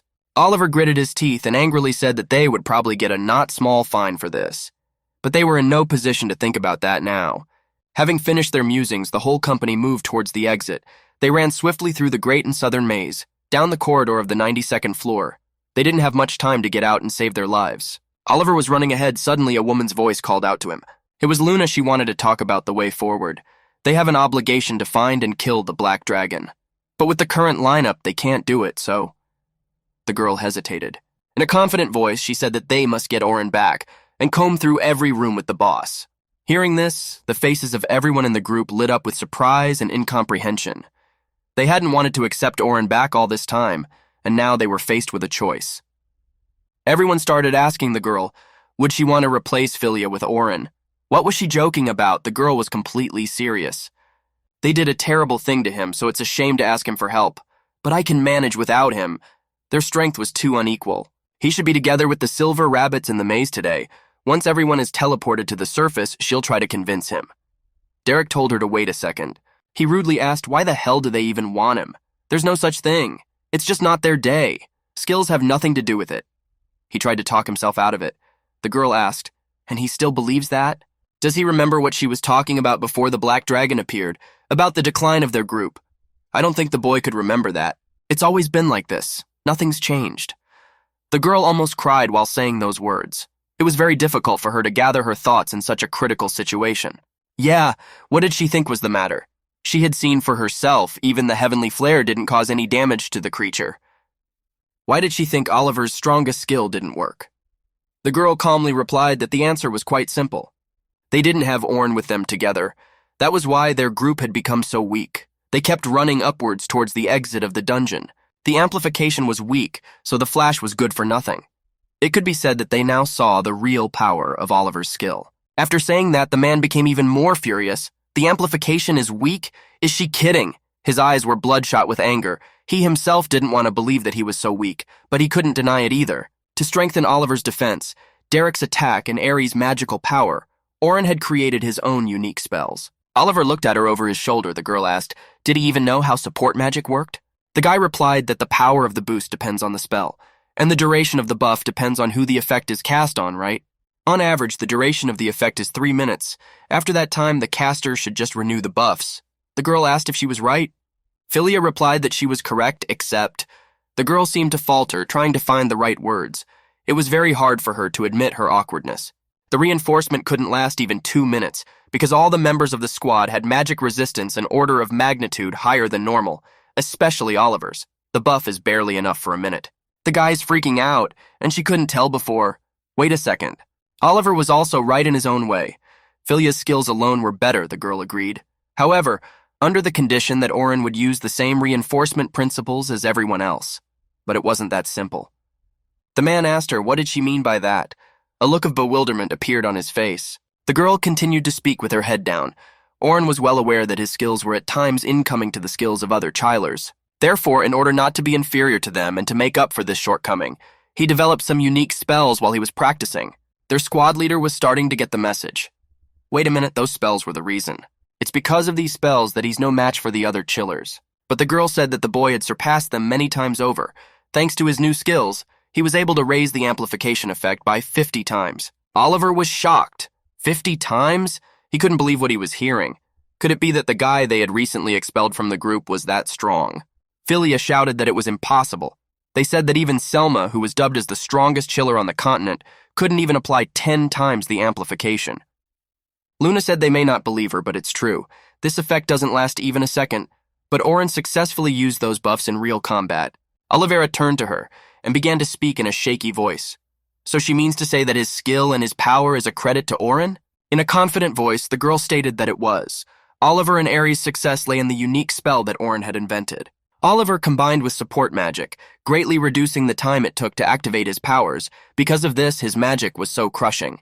The girl said that she thought that if they managed the time they had left, they would be able to tear off the Black Dragon's wing.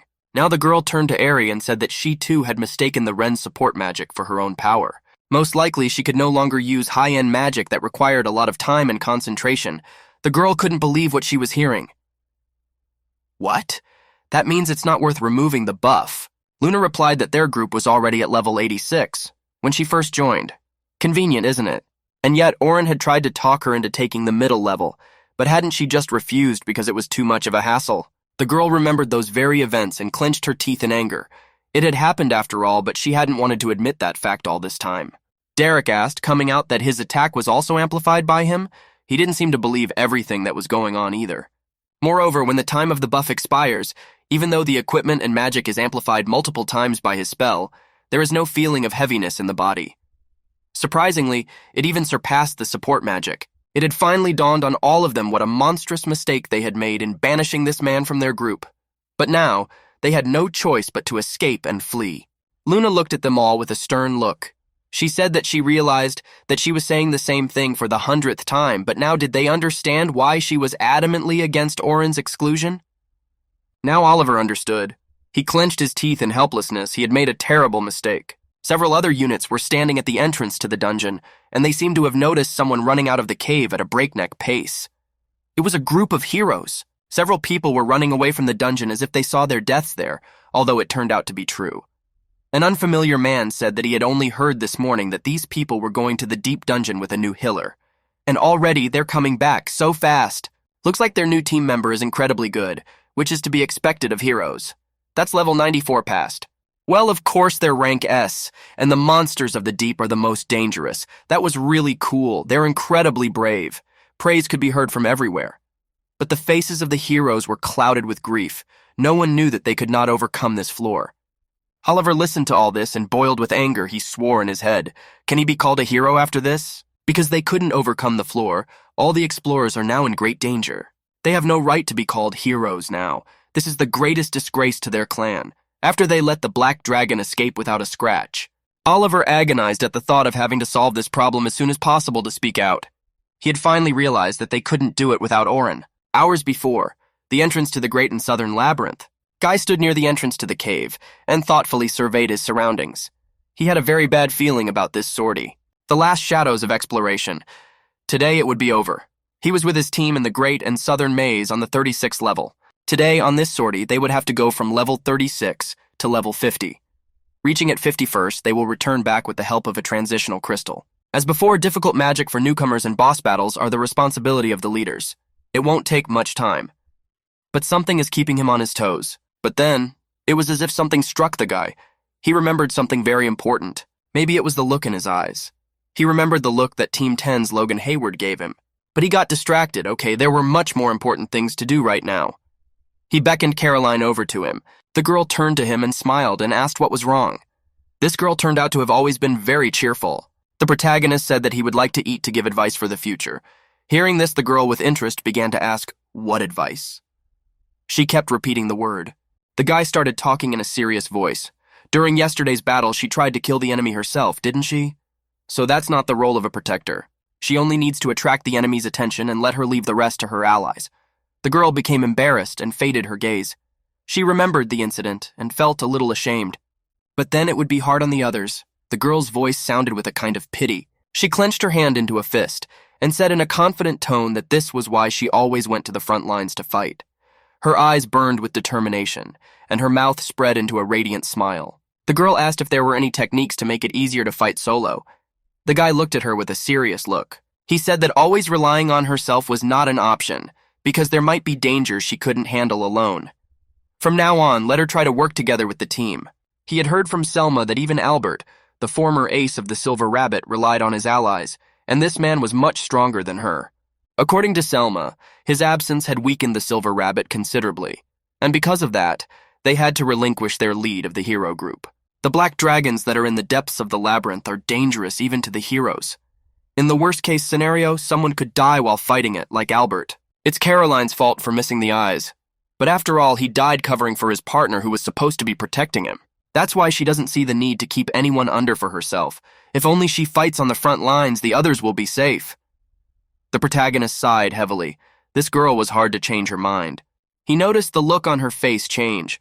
That expression, it looked like he was an outsider, he shouldn't have interfered. Indifferently, he said that he understood everything. He had nothing more to say to her. Let the girl do her best.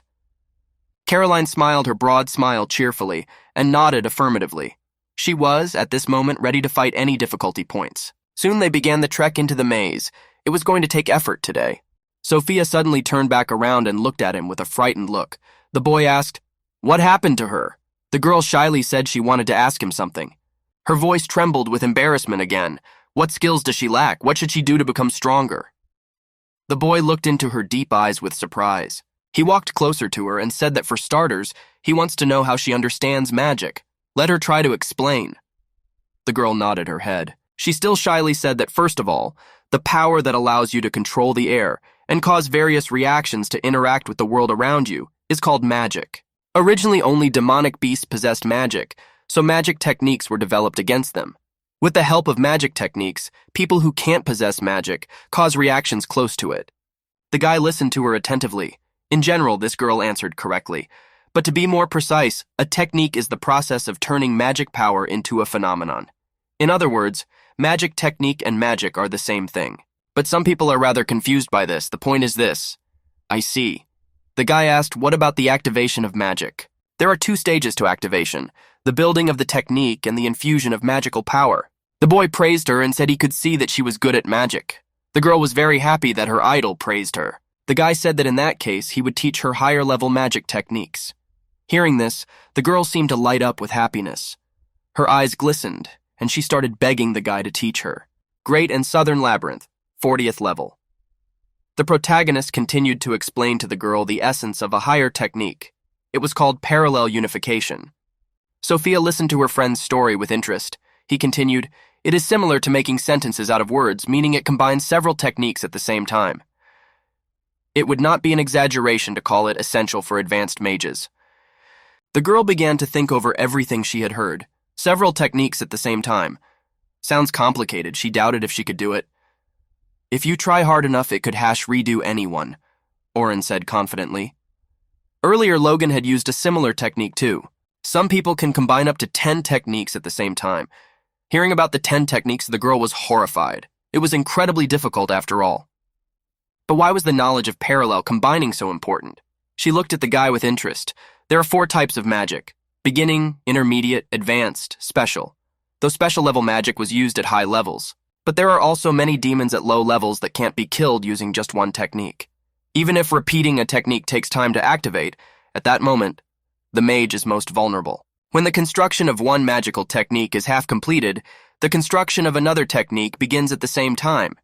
In this way, she is more efficient at disposing of magic. The girl nodded affirmatively. She understood everything. It was good to have time to spare. She asked the guy in surprise, "Are demons at low levels really that strong?" He smiled and replied that it would be difficult to defeat them using only one technique. Also, together with a team, you can fight using medium-level magic with a small attack scale. The effectiveness of the magic depends on how she uses it. Soon she would already be able to fight at a medium level. It would be a good idea to ask the elders from Silver Rabbit to help train her.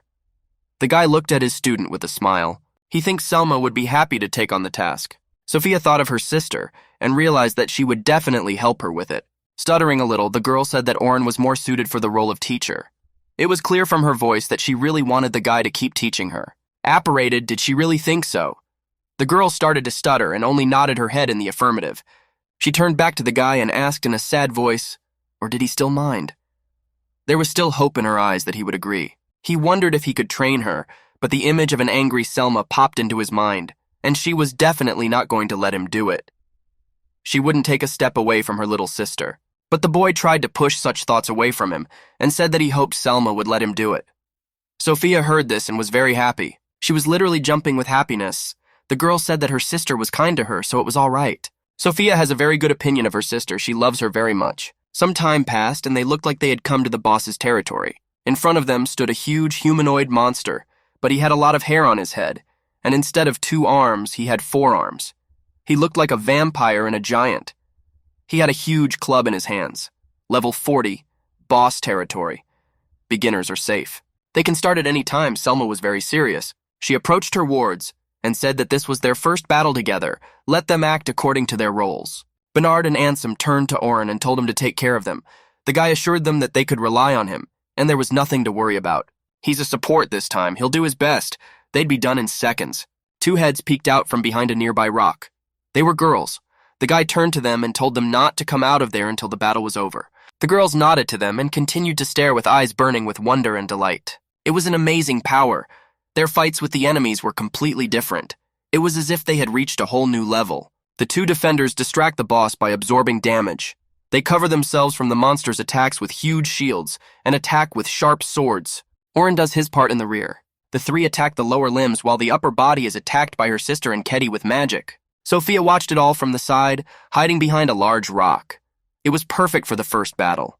Everyone performed their duties to the best of their ability. Here it was, special level power. The girls were shocked. Did they finish so quickly? Envy, but it was completely harmless after all. She just wanted to be the best. His team walked up to him, and Caroline praised her little brother for a good job. Bernard noticed that his ally was standing off to the side with his arms crossed over his chest, seemingly worried about something. Ansem couldn't believe what he saw. Just like Oren said, they were done in seconds. But after all, his level of swordsmanship was barely a rank. Probably this time there wasn't a strong boss, that was why they overcame him so quickly. Bernard sighed and said that was probably the case. After all, their leader said that he hadn't picked up a sword in a long time. But suddenly his ally seemed to perk up. Wait a minute, why was that monster acting weird? Isn't it weird? It's like it's being controlled by someone. That's just not possible. What, he thinks Oren did this? The guy said it's possible, but he has no idea yet. Now I had to think about it and reflect on what had happened. If you think about it, during the battle, before the monster wanted to strike, as any animal would think about attacking first. He anticipated it and was ready to strike at vulnerable points, thereby preventing the attack. Bernard was shocked at such an inference, even though Orrin hadn't picked up a sword in years. But this man's intuition is very advanced. How can one maintain such a state of mind without holding the ball in his hand? Normally, it would be hard to believe such a thing, but the guy seemed to be finding the right words. Yesterday, their leader said that he was aiming to single-handedly capture the deepest part of the labyrinth. That was why he was so serious. He remembered the look on Orrin's face as they talked sitting in the cafe. Listening to him, the boy was even encouraged. He thinks that this man will go to great lengths to get what he wants, but then he'd have to work long and hard. Soon they came to a level 50 boss. It was a huge crab with burning eyes and huge claws. Finishing this little guy would complete the mission. Salma excitedly said that they needed to defeat it as soon as possible. Then they would return home with a clear conscience. The boy lunged at the monster and said he would cut off its left claw. Let his companions cover him. The guys were worried. Was he sure he could do it? But he didn't listen to them anymore. The guy swung his sword. With great force, he brought it down on the claw of the huge crab. It failed, snapping in two with a crunch. It was an instant, hyper-enhancing ability. It was time to use his original magic. The guys stared at him in amazement, open-mouthed. They couldn't believe their eyes. This was a support class. How could he deal such damage? What kind of power is that? The guy landed nearby and tried to catch his breath. He cut off, of course, with a punch. The guys had never seen anything like it. It was time for an explanation. Instant hyper-enhancement ability takes less than a second to activate. A technique that increases equipment and magic power by 100 times. Unique magic developed by the protagonist himself. Well, all that's left is to break his shell. Salma looked at him with admiration and said that he did a great job. Everyone praised the main character and admired him. Well, now it was time to finish means. He rushed forward and told the others to follow him. That's it. Then it was on. The boys worked very well together, like a real team. In less than 5 minutes, the boss was killed, and so the level 50 takeover was complete. As the guys went back upstairs, they were in a very high spirits. Everyone was happy that they had managed to defeat such terrible monsters and increase their characteristics. Well, this was the end of the main character's mission. He was having a lot of fun with this group. He sincerely smiled widely. It was so good that everything had gone without incident. He wanted to think about something else, but his thoughts were interrupted by the horror he saw behind little Sophia's back. The girl waved to him and did not even realize that a huge monster was moving towards her from behind. The girl looked at her friend in surprise, not understanding what had already alarmed her. At this time, behind her formed a huge monster. His eyes glistened. She had 2 huge horns on his head. Sophia turned around and was stunned with fear. It was a black dragon. The guy couldn't believe his eyes. Thus, the protagonist's anxiety turned out to be the worst.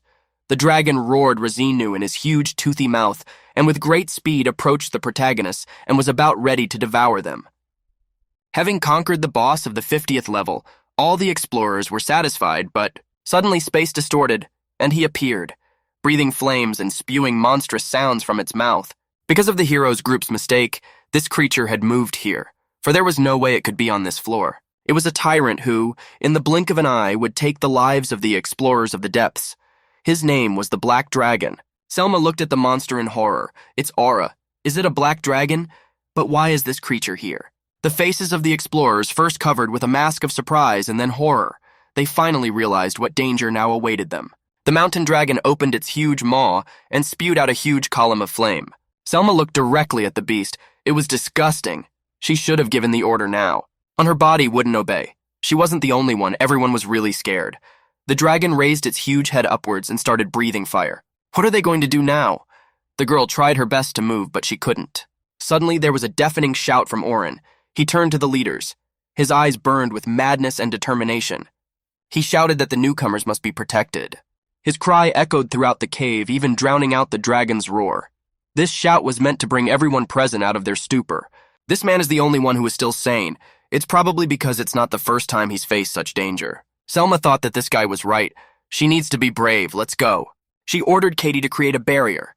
The girl stuttered with fear and began to cast the spell.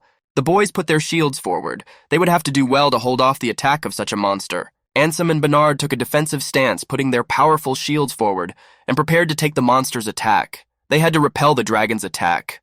Everyone was counting on them. Selma looked at them, naturally gritting her teeth and praying for one thing, that they would not fail. However, the two that stood up for themselves, having received magical support, Looking forward in front of the fire whirlwind directed towards them, they felt their deaths approaching.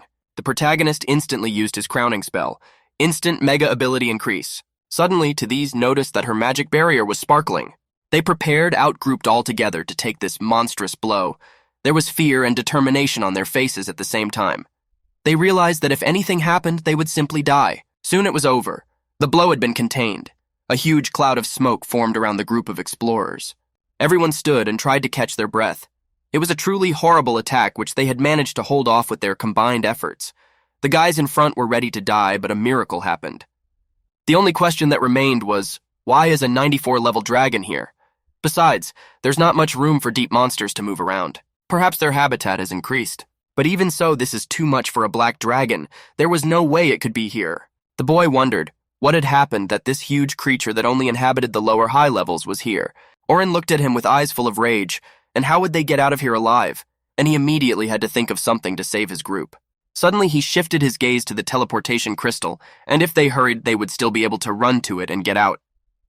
In other words, only he right now can run there and escape. Since there's a large concentration of magic in the crowd, it's likely that the black dragon will head this way. He might very well be able to escape. But the guy hesitated half a word. He saw the frightened faces of his friends, and it was as if some switch had been flipped in him.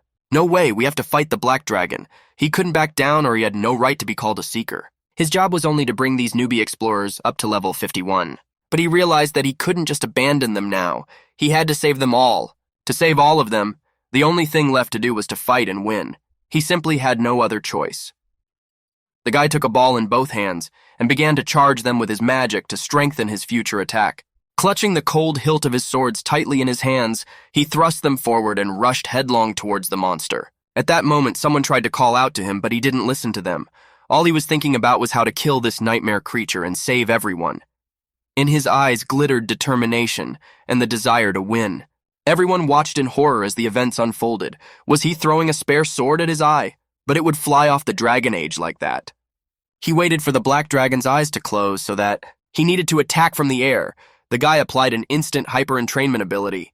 Orin jumped up and swung his sword with tremendous force to strike the dragon's black body. This was such a powerful blow. Waves of dust and smoke began to rise around. The guy landed somewhere nearby, barely slowing down in time. Sama watched him. From excitement, she could not look away. Had he really made it? But it wasn't that simple. The dragon, though maimed, was still alive. He roared at the top of his lungs, so much so that even the stones began to crumble from the ceiling. As she expected, he was not so easy to defeat. The guy stood a little more from the dragon and was breathing heavily. Beside him was a sword stuck in the ground. Everyone started to ask him worriedly, is he okay or is he? The guy said he was fine. Then I told Selma and the rest of the leaders to make every effort to protect the newcomers. He turned to the others and said in a serious tone that he would fight the dragon alone. There was a chance of victory, so they shouldn't worry. But the girl raised her eyebrows in surprise. Still, she had little faith that the guy alone could handle such a huge dragon. The newcomers were very scared, so the guy ordered everyone to stay together. He would definitely protect them. Sophia was very scared, and with eyes full of hope and fear for her brother, looked in the direction of the guy. The guy immediately attacked again. They tried to stop him, but as usual, he didn't listen to anyone. Right now, he didn't have to pay attention to extraneous sounds, but concentrate all his attention on defense. First of all, he must draw the dragon's attention to himself, to keep the others safe. The boy ran as close to him as he could. While he succeeded, the dragon had noticed him after all. It turned its huge head towards the guy and opened its jaws to form a huge fireball of fire and magma. The huge fireball flew straight at the guy, cutting the space. Soon he even felt its scalding heat. Putting his hand forward, the guy started to form a protective barrier, but he doubted. Would he be able to repel the attack with a simple technique? It was a reflective barrier. The huge fire clump was already almost near the guy as a protective barrier appeared between them. It spewed out more and more flames, but the reflective barrier was fortunately able to block the attack. Everyone present watched in amazement at what was happening. Caroline was surprised. He was able to repel the attack after all. Logan didn't realize what kind of magic was this. The boy looked at the dragon with a confident look. How did his own flames taste? A huge fireball flew back at the dragon and it roared in pain. Selma was horrified. Is the dragon still in one piece? Magical spheres with symbols began to form around the guy. It was his own spell. He had applied an amplification to all the parameters of his body. Some strange magical aura began to form around him. It had incredible power, a very complex technique that only high-level mages like Philia could handle. She had used such a technique on Oliver in the last battle. However, Oren's support magic power had roughly doubled. In that case, should Selma baffle him? But before she could finish her thought, the guy applied a boost to all parameters along with an overlay. Seeing this, the girl opened her mouth in a daze. What, was this an overlay? Moreover, it was a threefold overlay. The guy became even stronger. A fourfold superimposition. They couldn't contain their astonishment anymore. A fivefold superimposition of ability, increasing all the power. Oren stood up so strong that it was almost impossible to comprehend it. His body was exuding incredible magical power. The girl looked at it with her eyes wide open. What the hell is this? This was the first time she had ever seen this technique being affected by a superimposition effect. And what's more, it was also 5 times the size. There was an aura around the guy that was so frightening that her legs shook. She couldn't even imagine how powerful he was right now. The guy was standing in front of a dragon that was already now ready to devour him. The beast looked at him with its burning eyes and spread its wings. The dragon opened its toothy maw and roared. Everyone watched in horror as the guy prepared to deliver his crushing blow. No one present could have imagined that such power lurked within him. A second later, the guy found himself in a different place. His body continued to exude a frightening magical aura. He had traveled a huge distance in the blink of an eye. What a speed! The girl was already beginning to be frightened by his strength. It was no longer like a normal increase in physical ability. Then what kind of technique was this? She still had no way of understanding it. Support magic wouldn't be able to be cast. Even if you use a support magic spell continuously, the effect of the previous one is reset. Spells can't be cast. Fivefold superimposition means that the same spell increases the effect 5 times. Due to the fact that the guy can double the support magic, with fivefold superimposition it can increase to 32 times. And the second funny thing, it can only be used in a short-term decisive battle. Oren prepared to attack and struggled to his feet. It's so strong that the ground beneath him started to crack. The guy was so overstretched that he was bleeding from the wear and tear. It really felt like his body might crack right now with this kind of overload. This guy was stacking 30 magic techniques at the same time, resulting in the heaviest strain on him. He could no longer see anything around him. All his attention was focused only on the dragon. I had to get it over with. It happened when Oliver was a child. 2 boys were standing in a street that was completely littered with corpses. Their faces were contorted with grimaces of horror. Their breath caught. They could not say a word. While they were doing sadhana, the bandits had robbed and killed every last one of them. The boys cried with grief, but they could do nothing. Their hearts were bursting with fear and sorrow. They stood in the great cemetery, which had many wooden crosses. They were nameless crosses because there were too many residents. Then, Oliver promised his friend that he would become stronger, and nothing could be taken away from them anymore. The boy's little fists clenched, symbolizing the confidence with which he said it. The main character was also crying. He too had promised to become stronger. From now on, no one would die in vain. These thoughts filled the guy's head as he rushed at great speed towards that demonic creature, and to protect everyone, he only needed to destroy the barrier in front of his eyes. He ran with great speed at the dragon. Nothing complicated here. It was only necessary to overpower the enemy. The dragon towered above him and looked at him with its huge burning eyes. From this angle, it looked like a mountain. Salma watched the whole thing with clenched teeth. There was no way he intended to hold up over the dragon alone. It must be incredibly difficult to build an overlapping effect of increasing all the power, which was originally beyond the realm of reality. All she could do now was protect the newcomers so he could focus on the battle, but even so, the load is still as colossal as ever. Guy jumped high up, towering over the dragon. It seemed that with the increase in his stats, he had even gained the ability to fly. That's not good. He's more vulnerable in the air, so he's easier to attack.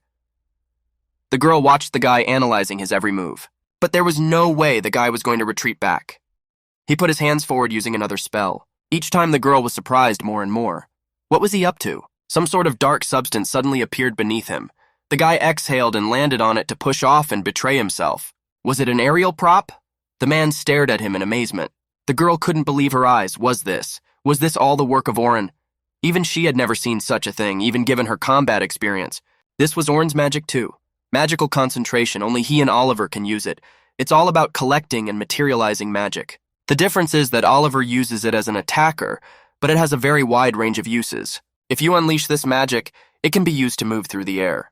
Pushing off from the improvised platform, the guy jumped high up and already at a decent distance approached the dragon's head. Once again, using instant mega-enhancing abilities, he swung his sword at the monster's throat in one swift, dexterous motion. The newcomers watched in amazement. It turns out that the dragon had been seriously injured. The guy landed on the ground with a loud sound. The dragon roared. It was wounded, but still not yet defeated. Selma realized from the look on the guy's face that it was too early to rejoice. The dragon rose again and looked at them with his burning eyes. He was even more pissed off that he had met such a tiered recoil. Oren opened his eyes even wider with surprise and shock. Something was about to happen. There was a huge explosion and a cloud of dust rose into the air, and shards flew in different directions towards me. No one realized what was happening. It looked like the guy was able to dodge, but it wasn't that simple. Sophia was looking forward in fright and wanted to know what happened. The guy was standing in front of the dragon, and there was some kind of black haze between them that looked like a rift. The girl realized that he had changed the shape of the smoke coming from the explosion and was using it as a weapon. Black dragons are capable of this kind of thing too. The guy was breathing heavily. It seems that explosion was similar to magic concentration. He thought that before, there weren't so many attacks and battles with dragons. In other words, the real battle is just beginning. The boy looked at the dragon and their gazes met. Now it was clear that it would be a life and death battle. There could only be one winner. The guy decided that he had to make it attack with all its might. He thrust his arm forward and used a fire flash. He jumped even higher to the dragon's neck, ready to strike. After that, he applied an instant mega ability boost. It still wasn't enough. The dragon had an incredibly strong body. It was very difficult to simply damage it.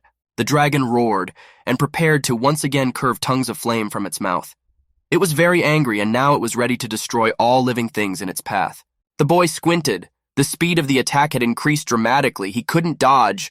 One had to prevent the attack from becoming that. A second later, a stone wall appeared between him and the dragon, blocking his movement for a while. He no longer had any choice but to keep his distance.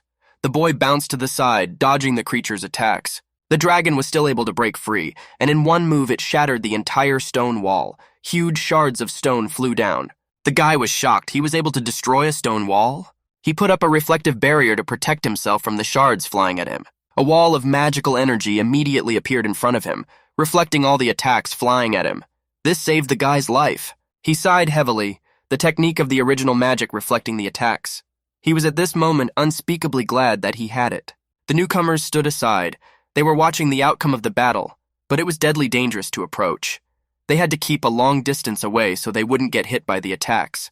Logan watched it all with a terrified look. This was truly a terrifying battle. The protagonist stood on the ground in flames, holding his sword. He was already exhausted, but he had no right to retreat. Selma realized that the boy could only dodge without attacking.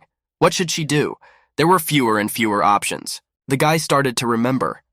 Before, when he had fought this dragon, being part of a group of heroes had been much easier. Now he was on his own. Would he alone be able to replace all the roles of the team, make good on this thing? He screamed and swore to himself that he would not lose this battle. Now he would not rely on his comrades. He had to rely only on his own strength.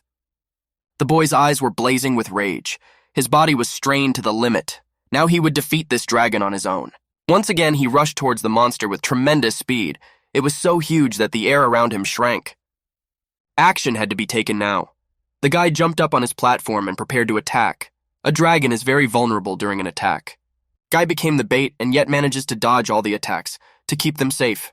Caroline noticed this and thought that these dodges were akin to the movement of the defenders. Oren was simply moving with phenomenal speed and agility. Amazing, he's just unbelievable. Even without Derek's help, you can dodge on your own. And since the attacks are passing by, there's no point in the hill that Luna was responsible for. Oliver's physical attack. This is not a problem. Ares' role, the essence of which is a magical attack, causes difficulties. He was getting closer and closer with each passing second and getting closer and closer to the dragon. The beast looked at him with its eyes and slid its toothy maw open, ready to spew out another burst of flame. The dragon is still unharmed. The main goal now was to get its attention. The guy concentrated more magical energy around him. The thing to do now would be to draw it close. They would kill it. He ducked down and prepared to attack again.